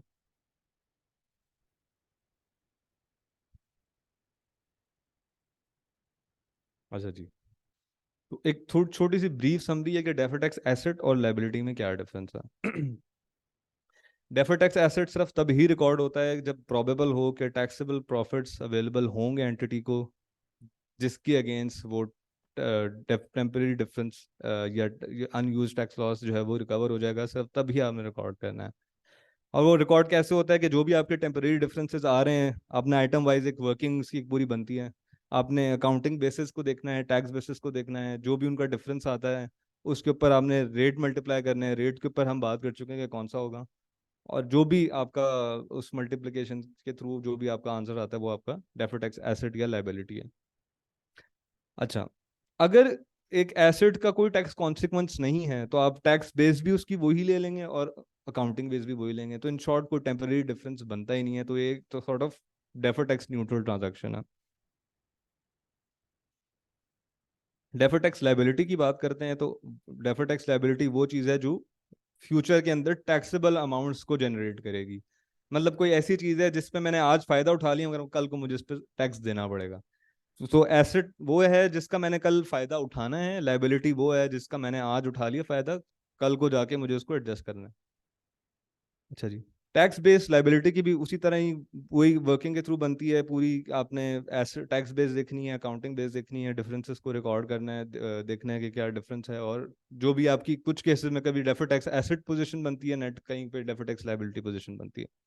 और एग्जम्पशंस वही अगेन हम पहले पढ़ चुके हैं कि 3 एग्जम्पशन स्टैंडर्ड ने बता दी। अच्छा जी, तो मोटी मोटी जिन चीज़ों पे डेफर्ड टैक्स एसेट बनता है और मोटी मोटी जिन चीज़ों पे डेफर्ड टैक्स लायबिलिटी यूजुअली बनता है वो मैंने यहाँ पे लिस्ट कर दी है। तो अगर आपकी लायबिलिटी है और उसकी कैरिंग अमाउंट उसकी टैक्स बेस से ज़्यादा है तो इसके अंदर उसका डेफर्ड टैक्स एसेट बनेगा। और सिमिलरली अगर लायबिलिटी की वैल्यू टैक्स उसकी टैक्स बेस ज़्यादा है और कैरिंग अमाउंट कम है तो डेफर्ड टैक्स लायबिलिटी बनेगा। सिमिलरली एसेट्स के केस में अगर टैक्स बेस ज़्यादा है और कैरिंग अमाउंट कम है तो डेफर्ड टैक्स एसेट बनेगा, और इसके रिवर्स में अगर आपकी कैरिंग अमाउंट ज़्यादा है और टैक्स बेस कम है तो आपकी लायबिलिटी बनेगी। अच्छा जी, फिर अनयूज टैक्स लॉसेस के ऊपर आपका डेफर्ड टैक्स एसेट बनता है। प्रोविजंस के ऊपर डेफर्ड टैक्स एसेट ऐसे बनता है कि वो अकाउंटिंग में आज अलाउ होती हैं, फ्यूचर में टैक्स के अंदर आपको एक्चुअल जब आपको रिवर्स जब वो उसकी रिकग्निशन जब एक्चुअली बैड डेट बेसिकली हो जाता है तब आपको अलाउ करता है, या जब वो एक्चुअली एक्सपेंस हो जाता है। एम्प्लॉय बेनिफिट्स हैं, उसमें भी अकाउंटिंग में वो डिफरेंट तरीके से वो IAS 19 के तहत कैलकुलेट हो रहे होते हैं, वेयर एज टैक्स वाला आपको अलाउ कर रहा होता है एक्चुअल जो आपने फाइनल सेटलमेंट्स की हैं उसके ऊपर। और लीज लाइबिलिटीज में भी इसी तरह का कॉन्सेप्ट है। खैर इसके अंदर अब लीज लाइबिलिटी और लीज एसेट के अंदर एक स्टैंडर्ड की नई अमेंडमेंट अभी आई है कि कोई ऐसी चीज जिस पे सिंगल ट्रांजैक्शन जो कि अब अगर आज हम इनिशियल रिकग्निशन पे बात करें तो आपकी लीज एसेट एक जगह खड़ा होता है और लीज लाइबिलिटी खड़ी होती है, और सेम अमाउंट से दोनों आपकी इनिशियल डे की बात करें।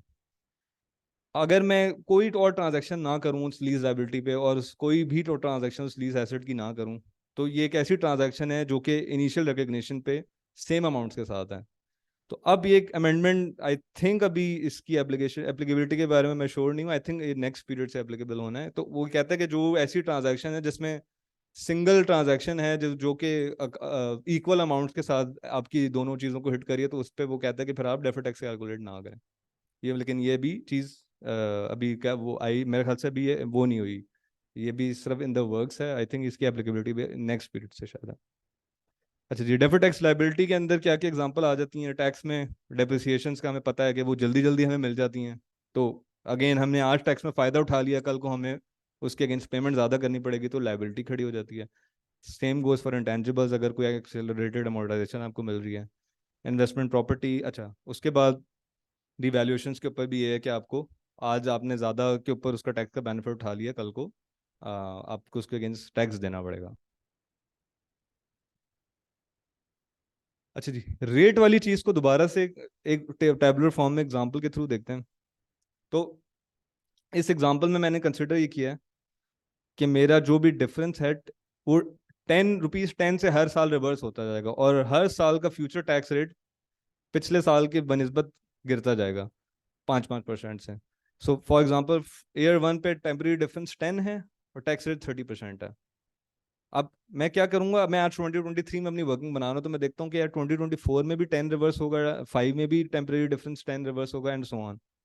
और टैक्स रेट्स में फिर उस पर स्ट्रेट 30% नहीं लगाऊंगा मैं, जो मेरा रिवर्सल 2024 में होना है उस पर 30 लगेगा, 2025 में होना है उस पर 25 लगेगा, 26 में होना है 20, 27 में होना है 15। और ये जो सारे का आंसर आपको लास्ट कॉलम में नजर आ रहा है 9, ये मेरी एक्चुअल डेफर्ड टैक्स की इम्प्लीकेशन बनती है। तो मैंने ये नहीं करना कि मैंने लेट से मेरा 50 की इनिशियल था ना डिफरेंस, इस वाली एग्जाम में सॉरी 40 का डिफरेंस है, तो मैं 40 पे सीधा 30% नहीं लगाऊंगा, 40 पे 30% लगाता तो मेरा आंसर 12 होता। अभी मैंने इसको इस तरह से ब्रेक डाउन करके एयर वाइज निकाला है कि इस पे मुझे इतना बेनिफिट आएगा या टैक्स कॉन्सिक्वेंस आएगा, इस साल इतना आएगा एंड सो ऑन। मेरा जो नेट में इम्पैक्ट आया वो 9 का है। अच्छा, एक और चीज़ जो इंपॉर्टेंट है वो एक्सपेक्टेड मैनर ऑफ रिकवरी। अब हो सकता है कि कुछ एसेट्स में और थोड़ा सा मुश्किल है प्रैक्टिकली ये डिटर्मिन करना, लेकिन स्टैंडर्ड कहता है कि आपने जो भी डेफर टैक्स के लिए रेट्स यूज़ करने हैं वो वो रेट्स होने चाहिए जिस पे आपको लगता है कि इनकी रिकवरेबिलिटी हो जाएगी। फॉर एग्जांपल, अब मैंने एक प्रॉपर्टी प्लांट एंड इक्विपमेंट लिया और इसके ऊपर मेरी डेप्रिसिएशन आती है, तो अब डेप्रिसिएशन मेरे टैक्स टैक्स लॉज में मेरी इनकम टैक्स वर्किंग का पार्ट बनेगी एज इट इज़, और मैं उसको अपने पास इसी तरह की एक वर्किंग बना के उसको रिकॉर्ड कर दूँ। लेकिन अगर मेरी इंटेंशन है कि मैंने इसे बेच देना है आगे, तो अब पाकिस्तान में भी जैसे फॉर एग्जांपल अगर आप एक प्रॉपर्टी को बेचते हैं तो उसकी टैक्सेशन एक इंटायरली डिफरेंट तरीके से होती है, और अगर एक प्रॉपर्टी आपके यूज में है तो उसकी डेप्रिसिएशन एक डिफरेंट डेट पे रियलाइज होती है। तो इन शॉर्ट मैनेजमेंट ने ये असेसमेंट करनी है कि मेरी इस एसेट इस पर्टिकुलर चीज़ के ऊपर मेरी एक्सपेक्टेड मैनर ऑफ रिकवरी क्या है। अगर मैंने उसे बेचना है तो फिर मैंने बेचने वाले का रेट लगाना है। अगर मैंने उसे अपने यूज में रखना है तो फिर मैंने उसकी वो वाला रेट यूज करना है जो उसका फॉर एग्जांपल आजकल रेट चल रहा होगा, यानी कि वो रेट जिसपे मेरी करंट टैक्स की सारी वर्किंग्स होती हैं। इन शॉर्ट अगर मैं पाकिस्तान की एग्जांपल दूं, तो पाकिस्तान में अगर मैं अज्यूम करूं टैक्स रेट 29% है, तो अगर तो मैंने वो एसेट बेचना नहीं है तो मैं जो भी डेफर टैक्स की कॉन्सिक्वेंसेज है उसको 29% पे रखता जाऊंगा। लेकिन अगर मुझे पता है कि मैंने अगले साल इसको बेचना है तो मैं फिर क्या करूंगा कि मैं उस जो मेरा डिफरेंस है उसको मैं 29 से मल्टीप्लाई नहीं करूंगा, मैं जो भी डेफर टैक्स का कॉन्सिक्वेंस, जो भी मेरा एक्चुअल टैक्स का कॉन्सिक्वेंस सॉरी उस प्रॉपर्टी के सेल ऑफ पे आएगा, मैं वो वाला रेट पे यूज करूँ। तो in short expected manner of recovery का कॉन्सेप्ट बहुत इंपॉर्टेंट है कि आपने जिस तरह उस एसेट को रियलाइज करना है तो आपने उस ही पर्टिकुलर रेट को यूज करना है। अगर तो आपने उसको बेचना है तो फिर बेचने वाला रेट लगाएंगे, अगर यूज करना है तो यूज करने वाला लगाएंगे, और अगर दोनों का स्प्लिट है, अब ये प्रैक्टिकली थोड़ा सा मुश्किल होता है डिटर्मिन करना कि मुझे पता है कि मैंने 2 साल यूज रखना है और तीसरे साल बेच दूंगा, अब इतनी स्ट्रेट फॉरवर्ड वैसे प्रैक्टिकल होती नहीं है सिचुएशंस। तो स्टैंडर्ड बहरहाल ये कहता है कि 2 साल वो वाला लगाओ और अगले सालों में फिर बेचने वाला रेट लगाओ। अच्छा जी, डिस्क्लोजर रिक्वायरमेंट्स देख लेते हैं क्विकली। सो करंट टैक्स के लिए आपने बताना है कि मेरा करंट टैक्स का एक्सपेंस कितना है, प्रायर पीरियड्स की मैंने क्या क्या एडजस्टमेंट्स की हैं, कोई भी प्रीवियसली अनरिकग्नाइज्ड लॉसेस तो थे उनसे अगर मैंने कोई बेनिफिट लिया है तो वो कितने थे, और कोई अकाउंटिंग पॉलिसी या एरर्स की वजह से जो भी टैक्स कॉन्सिक्वेंस आए हैं उनका इम्पैक्ट कितना है। सो डेफर टैक्स के लिए आपने डेफर टैक्स इनकम एक्सपेंस जो भी बनता है, और डेफर टैक्स एक्सपेंस इनकम का इम्पैक्ट कोई टैक्स रेट चेंजेस की वजह से अगर आया तो वो पिछले साल टैक्स रेट 28 अब 27 हो गया तो ऑटोमेटिकली मेरी लाइबिलिटी 1% से चेंज हो गया एसेट जो भी है। अच्छा जी, अगेन बेनिफिट कोई लिया अगर प्रीवियसली अनरिकग्नाइज्ड टैक्स लॉसेस है तो वो बताना है। डेफर टैक्स का कोई अगर कोई एक्सपेंस आया है कोई पुराने डेफर टैक्स एसेट को राइट ऑफ करने की वजह से तो वो आपने क्लियरली बताना है, और अगर कोई अगेन अकाउंटिंग पॉलिसी के चेंज की वजह से जो है वो सेपरेटली बताना है। फिर एक टैक्स रिकॉन आती है, उसमें ना पूरी एक्सप्लेनेशन आ रही होती है कि मेरा अकाउंटिंग का प्रॉफिट ये था, उसमें इम्पैक्ट जो है वो इतना इन इन चीज़ों का इम्पैक्ट आया और अब मेरा इफेक्टिव टैक्स रेट इस तरह बना है। वो टेबुलर फॉर्म में भी होती है कि उसमें नंबर्स भी आ रहे होते हैं, वो परसेंटेज वाइज भी वो एंटिटीज टू एंटिटीज डिफर कर सकते हैं। और फिर एक टैक्स कंटीजेंसी का नोट आता है जिसमें हमने सारा कुछ बताना है कि मेरे ये केसेस हैं, ये इस जगह पे वो इस फोरम पे चल रहे हैं, उनकी इस वक्त ये प्रोग्रेस रही है ओवर द टाइम, और अब हम मैनेजमेंट इस पे क्या एक्सपेक्ट करती है कि आगे क्या होना है, और अगर कोई कॉन्सिक्वेंस का कोई फाइनेंशियल इम्प्लीकेशन है तो वो भी बतानी है कि मैनेजमेंट की उसकी असेसमेंट क्या है। चलिए जी, किसी का कोई क्वेश्चन डेफर टैक्सेस? इसके बाद मेरे ख्याल से हम ब्रेक कर, मेरे ख्याल से टाइम हो गया पर नमाज का।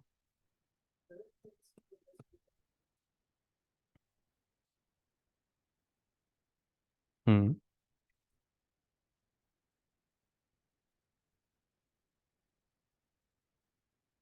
हम्म देखें उसमें डिपेंड करता है कि क्या वो एडजस्टेबल है इन द फ्यूचर या नहीं है। जैसे अब ये टैक्स लॉज पे डिपेंडेंट है सारा, कि एंटिटी टू एंटिटी वेरी कर सकता है ना। डेफर टैक्स राइज होगा या नहीं उस डेफर पे। टैक्स देखें तभी अराइज होता है ना जब कोई चीज जिसका कोई फ्यूचर इम्पैक्ट हो। सही अब अगर मिनिमम टैक्स लग गया और बस अब खत्म हो गया, उसकी कोई रिकवरी होनी नहीं आगे, तो कोई सही। फ्यूचर कॉन्सिक्वेंस तो उसका हुआ ही नहीं ना। अगर अगर फ्यूचर कॉन्सिक्वेंस है कि आपको ये चीज आगे जाके वो कहता है कि हाँ अलाउड है कि नॉर्मल अगर आपको रिफंड हो जाते हैं तो फिर जो है वो उस पे डेफर टैक्स बनेगा। नहीं रिफंड होगा, वो तो फिर एक इंटायरली डिफरेंट चीज हो गई ना। रिफंड और एडजस्ट हो गया। दोबारा आपने क्वेश्चन समझाया, रिफंड वाली बात तो डिफरेंट है। अगर उस पे जो मिनिमम टैक्स लगा है वो क्योंकि उसके प्रॉफिट्स नहीं थे इस वजह से लगा है, उसके रेवेन्यू पे लगा है, तो इन फ्यूचर वो उसकी नॉर्मल टैक्स लाइबिलिटी के अगेंस्ट यूजुअली एडजस्ट हो जाता है। तो आप तो अपनी बुक्स में उस उसको केस वो में देखें, वो तो आप उसको तो अपनी बुक्स में दिखा रहे होंगे as separate asset. As separate asset ना। सही। उसकी रिकवरी तो कैश फ्लो से लिंक हो गई ना। ठीक हो। तो वो पे डेफर टैक्स का इम्पैक्ट तो देखें उस पर आएगा ना जब अकाउंटिंग और टैक्स का डिफरेंस हो। सही। यहाँ सिनेरियो थोड़ा सा डिफरेंट है।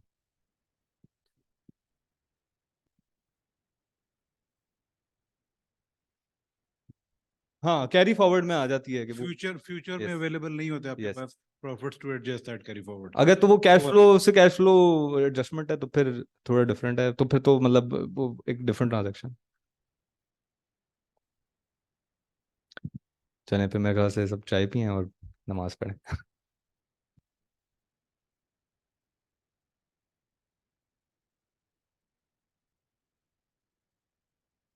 वो देखने वाले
हो जाएगा।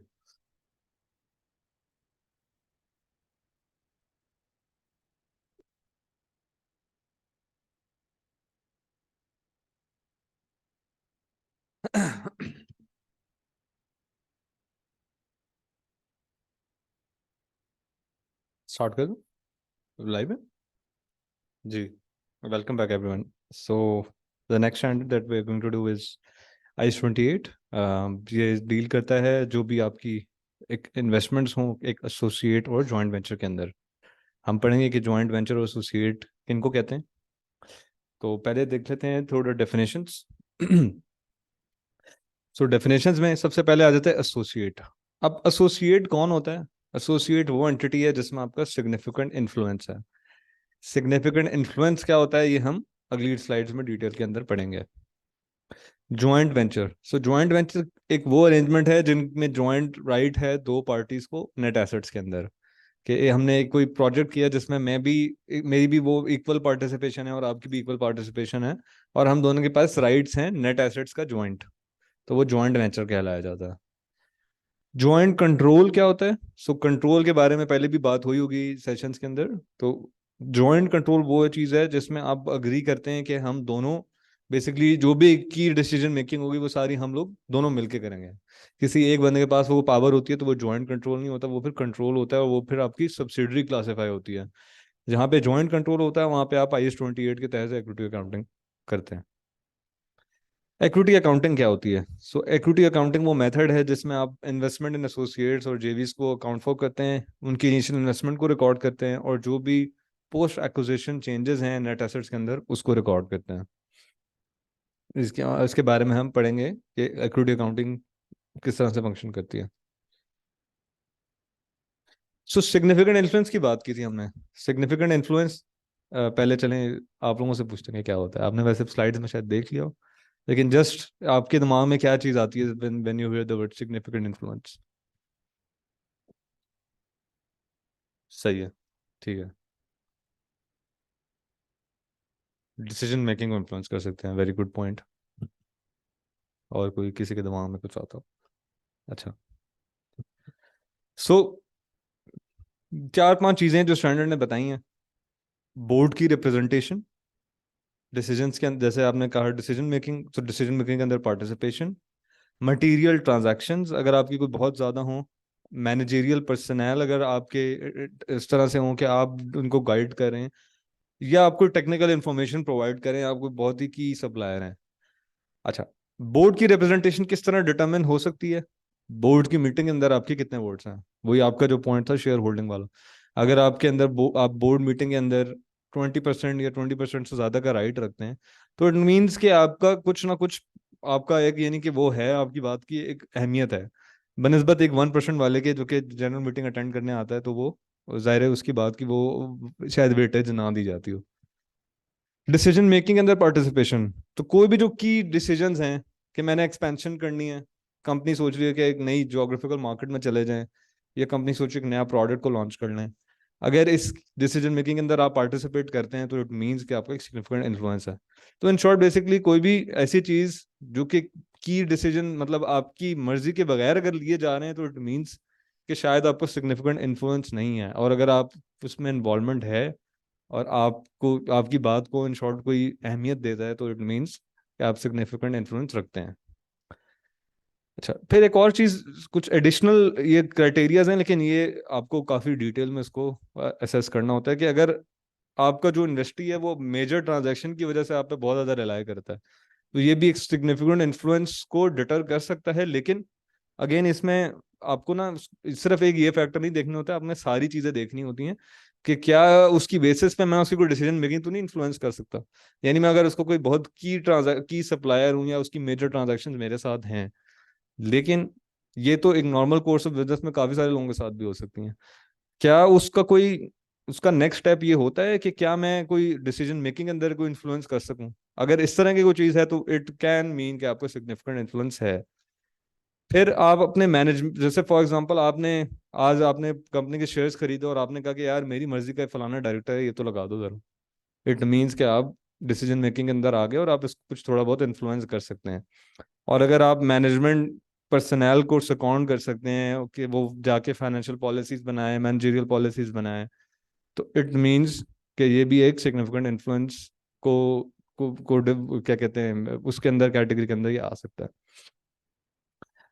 और अगर आप उसकी टेक्नोलॉजी पे रिलाय करते हैं, अब आप फॉर एग्जांपल आप एक टेक कंपनी है और आप उसकी टेक्नोलॉजी, आप वो एक बंदा है आपका सप्लायर, वो आपको लेट से या आपका आपने उसके अंदर इन्वेस्ट किया हुआ है, मगर बहुत ज्यादा शायद इन्वेस्टमेंट नहीं है, कि 20% नहीं है लेट से, लेकिन आप उसको कोई बहुत टेक्निकली कोई बहुत ऐसी चीज दे रहे हैं जो आपके अलावा शायद कोई नहीं देता उसे, तो इट वुड मीन कि शायद आपका कुछ सिग्निफिकेंट इन्फ्लुएंस है, और उसकी बेसिस पे अगर आप डिसीजन मेकिंग को इन्फ्लुएंस कर सकते हैं, तो ये चीजें आपने ना कोई एक उसमें नहीं देखनी कि यार एक मैं टेक्निकल इन्फो देता हूँ और मैं बहुत की सप्लायर हूँ तो इट मींस के मेरा सिग्निफिकेंस बन गया। इसमें आपने इसकी बड़ी डिटेल असेसमेंट होनी चाहिए कि क्या सारे फैक्ट्स ये बात को प्रूव करते हैं कि मेरे पास जो भी पावर या जो भी इन्फ्लुएंस मेरे पास है, मैं उसको एक्सरसाइज कर भी सकता हूँ या नहीं। अगर मैं कहता हूँ हाँ मेरा सिग्निफिकेंट इन्फ्लुएंस है, क्योंकि बातें करने के लिए तो मैं कहता हूँ हाँ यार है, लेकिन बोर्ड में मेरी कोई प्रेजेंटेशन नहीं है, रिप्रेजेंटेशन नहीं है, सिमिलरली मेरी बात को जब मैं करता हूँ तो कोई अहमियत नहीं देता, या मेरी मर्जी के बगैर लेट से वो कंपनी एक नई जोग्राफिकल लोकेशन में चली जाती है, तो आपने ये भी देखना है कि वो उसका एक्सरसाइज भी हो रहा हो सिग्निफिकेंट इन्फ्लुएंस का। अच्छा, अब आ जाते हैं, आपने डिटर्मिन कर लिया कि मेरा एक कंपनी के अंदर सिग्निफिकेंट इन्फ्लुएंस है और मेरी ये एक इक्विटी इन्वेस्टमेंट, अब मेरी इक्विटी अकाउंटिंग इसके अंदर शुरू हो जाएगी। तो आपने कॉस्ट इनिशियल रिकग्निशन आपने करनी है उसकी कॉस्ट पे।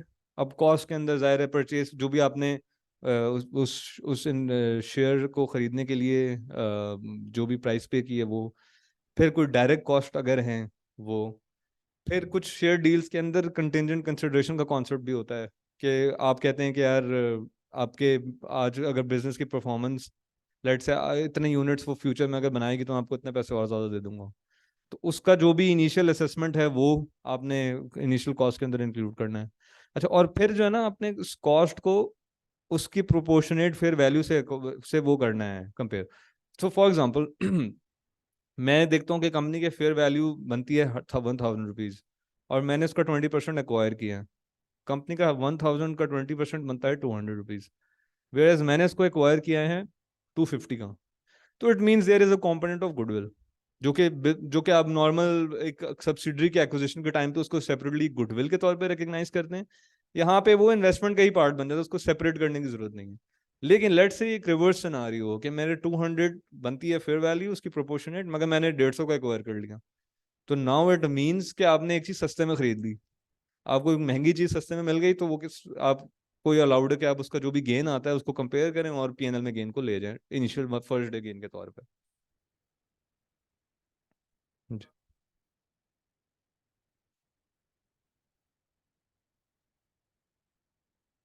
हम्म हम्म हम्म हम्म। उसकी इंटरेस्ट कॉस्ट, अगर आपने फॉर एग्जांपल किसी को फाइनेंस करने के लिए, दोस्तों दोबारा, ठीक है ठीक है, जो भी इनिशियल वो है उसको तो कर सकते हैं, मगर जो फ्यूचर का इंटरेस्ट आप पे कर रहे हैं लेट से, वो तो फिर time value of money again, वो फिर हाँ वो तो फिर दूसरी उसमें चली जाती है ना, वो डायरेक्ट कॉस्ट में बेसिकली फिर आ जाएगी ना आपकी। और अगर आपने कोई इक्विटी इंस्ट्रूमेंट लेट से अपना इशू किया है, तो वो वाली भी चीजें, वो फिर चीजें, लेकिन IS 32 था आई थिंक पुराना, मेरे मुझे उसका नाम वो एग्जैक्ट नहीं पता, तो वो उसके अंदर अकाउंट फॉर अलग से होता है।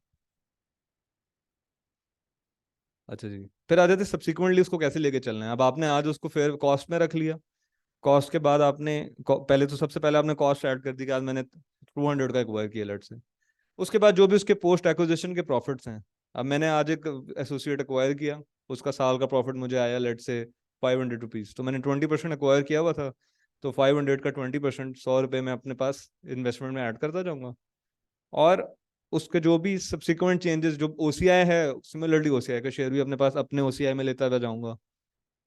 फिर कोई अगर post acquisition equity change, so in short आपने जो भी उसकी नेट एसेट्स के अंदर चेंजेस हैं उसको अपने पास लेके आना है, जो नेट एसेट्स की चेंजेस थ्रू पीएनएल हैं, बिकॉज ऑफ पीएनएल है तो उसको अपने पीएनएल में लेके जाना है, जो बिकॉज ऑफ ओसीआई है उसको ओसीआई में लेके जाना है, और जो कुछ चेंजेस हैं जो कि अदर इक्विटी, जैसे फॉर एग्जांपल जो इक्विटी ड्रिवन है, वो फिर आप अपने पास इक्विटी के अंदर उसको लेके जाएंगे। अच्छा जी, फिर अगर आपको कोई डिविडेंड डिस्ट्रीब्यूशन होती है तो वो आपकी इन्वेस्टमेंट में से माइनस होता जाएगा, और जो भी आपका इंटर कंपनी अगर कोई ट्रांजैक्शंस हैं तो उसका जो भी सिर्फ अनरियलाइज्ड गेन लॉस है उसको आपने एलिमिनेट करना होता है।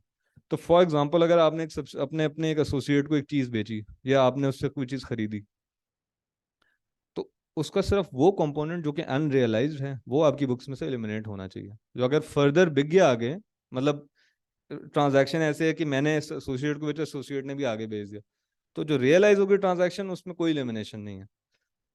जो आपने लेकिन जो रियलाइज नहीं हुई, जो अभी भी सबसे जो भी अभी भी एसोसिएट के पास पड़ा हुआ है, तो उसका जितना अनरियलाइज गेन का कंपोनेंट आपसे पर्टेन करता है उसको आप एलिमिनेट कर देंगे। अच्छा जी, फिर सब्सिक्वेंट मेजरमेंट के अंदर आ जाता है इम्पेयरमेंट। इम्पेयरमेंट में असेस करना है कि कोई इम्पेयरमेंट इंडिकेटर्स तो नहीं है, और अगर इम्पेयरमेंट रिकॉर्ड कर लेंगे, अगर कोई उसकी कॉस्ट जो है वो आपकी बुक्स में भी ज़्यादा कैरी हो रहा है और लेकिन उसकी रिकवरी अमाउंट कम है, तो just like every other asset impairment का कॉन्सेप्ट आ जाता है और आपने उसकी इम्पेयरमेंट को रिकॉर्डिंग कर ली। इंटर कंपनी ट्रांजेक्शन में थोड़ी सी और बात कर लेते हैं कि इंटर कंपनी के बैलेंसेज एलिमिनेट नहीं करने हैं। कभी कुछ कुछ मैं भी शायद शुरू में थोड़ा सा इस बारे में बहुत कंफ्यूज होता था कि सब्सिडरी की तरह ना, मैं सोचता था कि शायद ये भी एलिमिनेट हो जाने चाहिए सारे। तो सब जब भी वो एफआर के क्वेश्चंस करता था तो हमेशा इस सवाल में गलती करता था कि इसको मैं एलिमिनेट करता था सारे, जो भी इंटर कंपनी लेट से कोई लोन्स हैं या कुछ तरह की चीजें। तो आपने बैलेंसेस को एलिमिनेट नहीं करना, सिर्फ unrealise portion of the gain losses को एलिमिनेट करना है ट्रांजैक्शन के अंदर। जो भी आपका बैलेंस आपने लोन लिया हुआ है या सब एसोसिएट से लोन लिया हुआ है, इन दोनों केसेस में वो लोन एलिमिनेट नहीं होंगे, सिर्फ अनरियलाइज गेन लॉस का पोर्शन एलिमिनेट होगा हर ट्रांजैक्शन का। अच्छा, अब लेट से आपकी बुक्स में एसोसिएट आपकी बुक्स में इस वक्त कैरी हो रहा है 200 रुपीज का, लेकिन अगले साल कुछ बहुत बुरे हालात हुए और एसोसिएट जो है वो उसका जो पोस्ट एक्विजिशन प्रॉफिट प्रॉफिट तो नहीं होगा, लॉस होगा, वो लेट से 300 आया। तो इस केस के अंदर अब आपको क्या है कि आपने सिर्फ आप 200 तक जो है वो करेंगे अपना रिकॉर्ड। जितनी बुक्स जितना आपकी बुक्स में कैरी हो रहा है, मतलब आपका एसेट नेगेटिव नहीं होगा। इन शॉर्ट, मेरे पास 200 का एसेट है इस वक्त और मुझे लॉस 300 का आ गया, तो स्टैंडर्ड कहता है कि 200 तक वाला रिकॉर्ड कर लें आज, फिर फ्यूचर के जो प्रॉफिट्स आएंगे तो उसके अगेंस्ट उस लॉस को रिकॉर्ड कर लेंगे।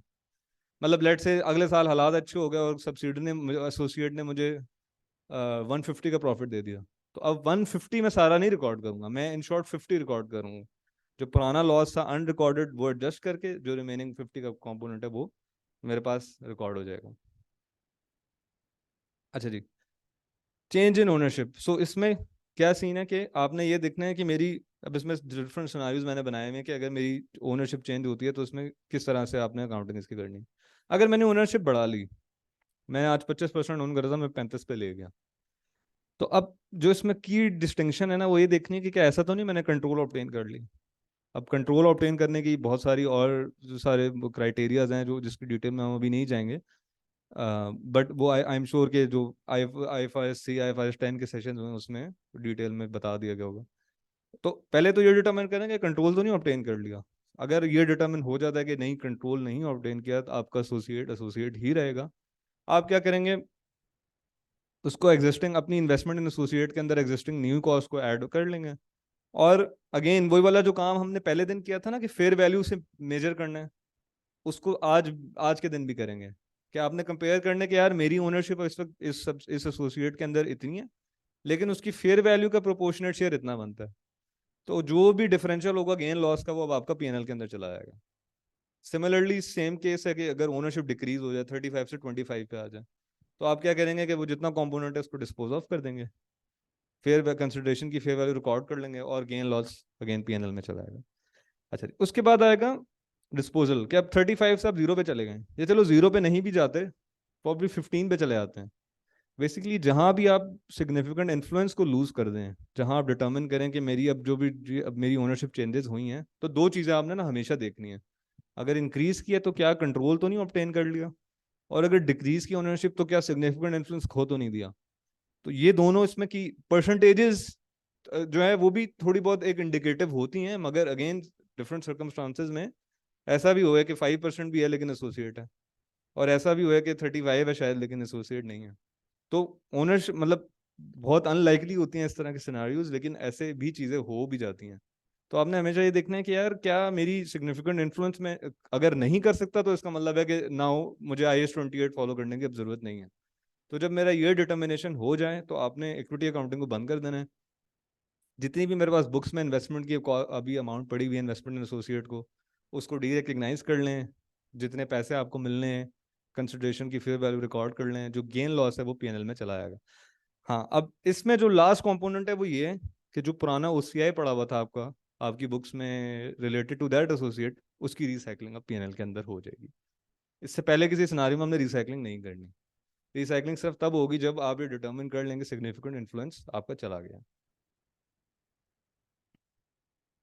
किसी का कोई क्वेश्चन? मैं एक बार क्विकली चैट भी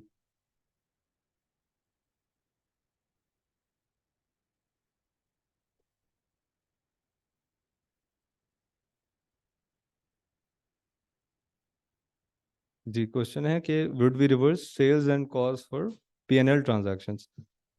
तो इसका जवाब ये है कि जितना अनरियलाइज कंपोनेंट है ना आपका, वो सिर्फ इसमें से एलिमिनेट होता है। इस तरह आपने जिस तरह सब्सिडी के केस में क्या होता है कि 100% सेल्स एलिमिनेट हो जाती है, 100% कॉस्ट एलिमिनेट हो जाती है। इस तरह का काम आपने यहाँ नहीं करना। ये सिर्फ एलिमिनेशन सिर्फ तब होती है जब कोई अनरियलाइज्ड का कंपोनेंट हो, तो आप जो उस वाले केस में आपने एलिमिनेशन करनी है।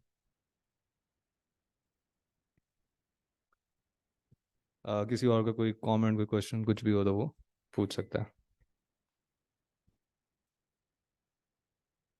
चलिए, मेरे ख्याल से शायद आप लोगों के सवाल नहीं है, सब समझ आ गए। तो थैंक यू सो मच। और आई थिंक आ जाए बात। Thank you.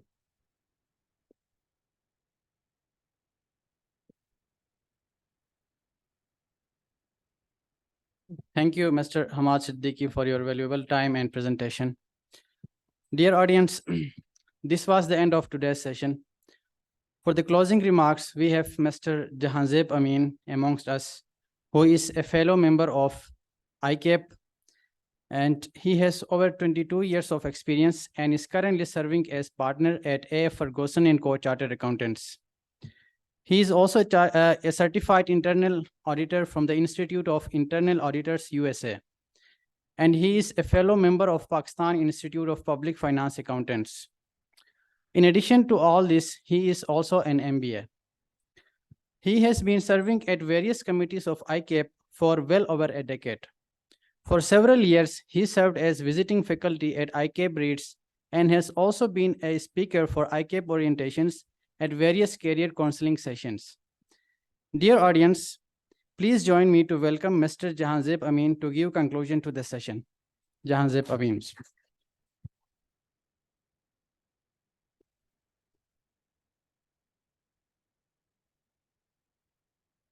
Bismillahirrahmanirrahim. Nahmadahu wa nusalli ala rasulihil kareem. Rabbirhamma kama rabbayani saghira. Thank you very much for such a warm introduction. I mean, that seems like once upon a time, but for that I have to express my gratitude to my seniors who helped us guide the way and carry the legacy of the profession. And it's very heartening to see that over the past 2 days, the way our presenters have carried this responsibility. I would like to thank my presenters over the past 2 days, the way they have reached out to the audience in person in here, and those who joined us through the digital platforms. So it's about feeling the responsibility towards the profession, recognizing the responsibility of being up to date, being relevant, keeping your skill set relevant with what the demand is in there. We know that over the years, our profession has seen the more need and more appetite for public confidence, and people trust what we sign off. It's not only about the members in practice who sign the audit reports, but also about the members who are in industry, who lead the accounting function, reporting, budgeting, compliance, controls. You talk about it, and it's a big, big horizon that our professional, our people, they take care of that. And these types of sessions, they contribute towards those professional developments to remain relevant for tomorrow, to keep ourselves updated with the emerging trends. That is all that we know, that we are taught since our training days. So my sincere gratitude to all of you for making this event a success. So there are certain learning points for future events as well.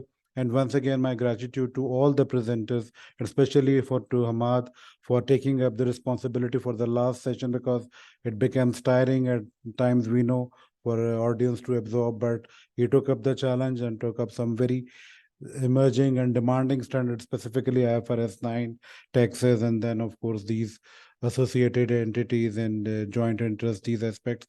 So these are much in demand. They have a global outreach and impact. So thank you so much, Amat, for feeling the responsibility, and my gratitude to all of you for staying back and participating in this event. Thank you so much.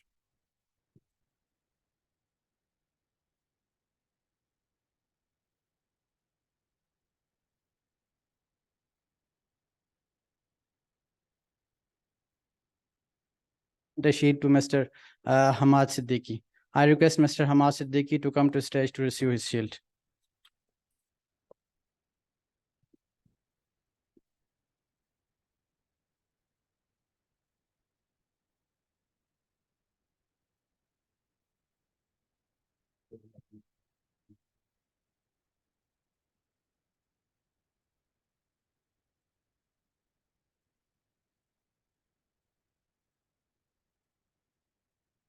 Thank you so much. Now I request you all to come to this stage for a group photo.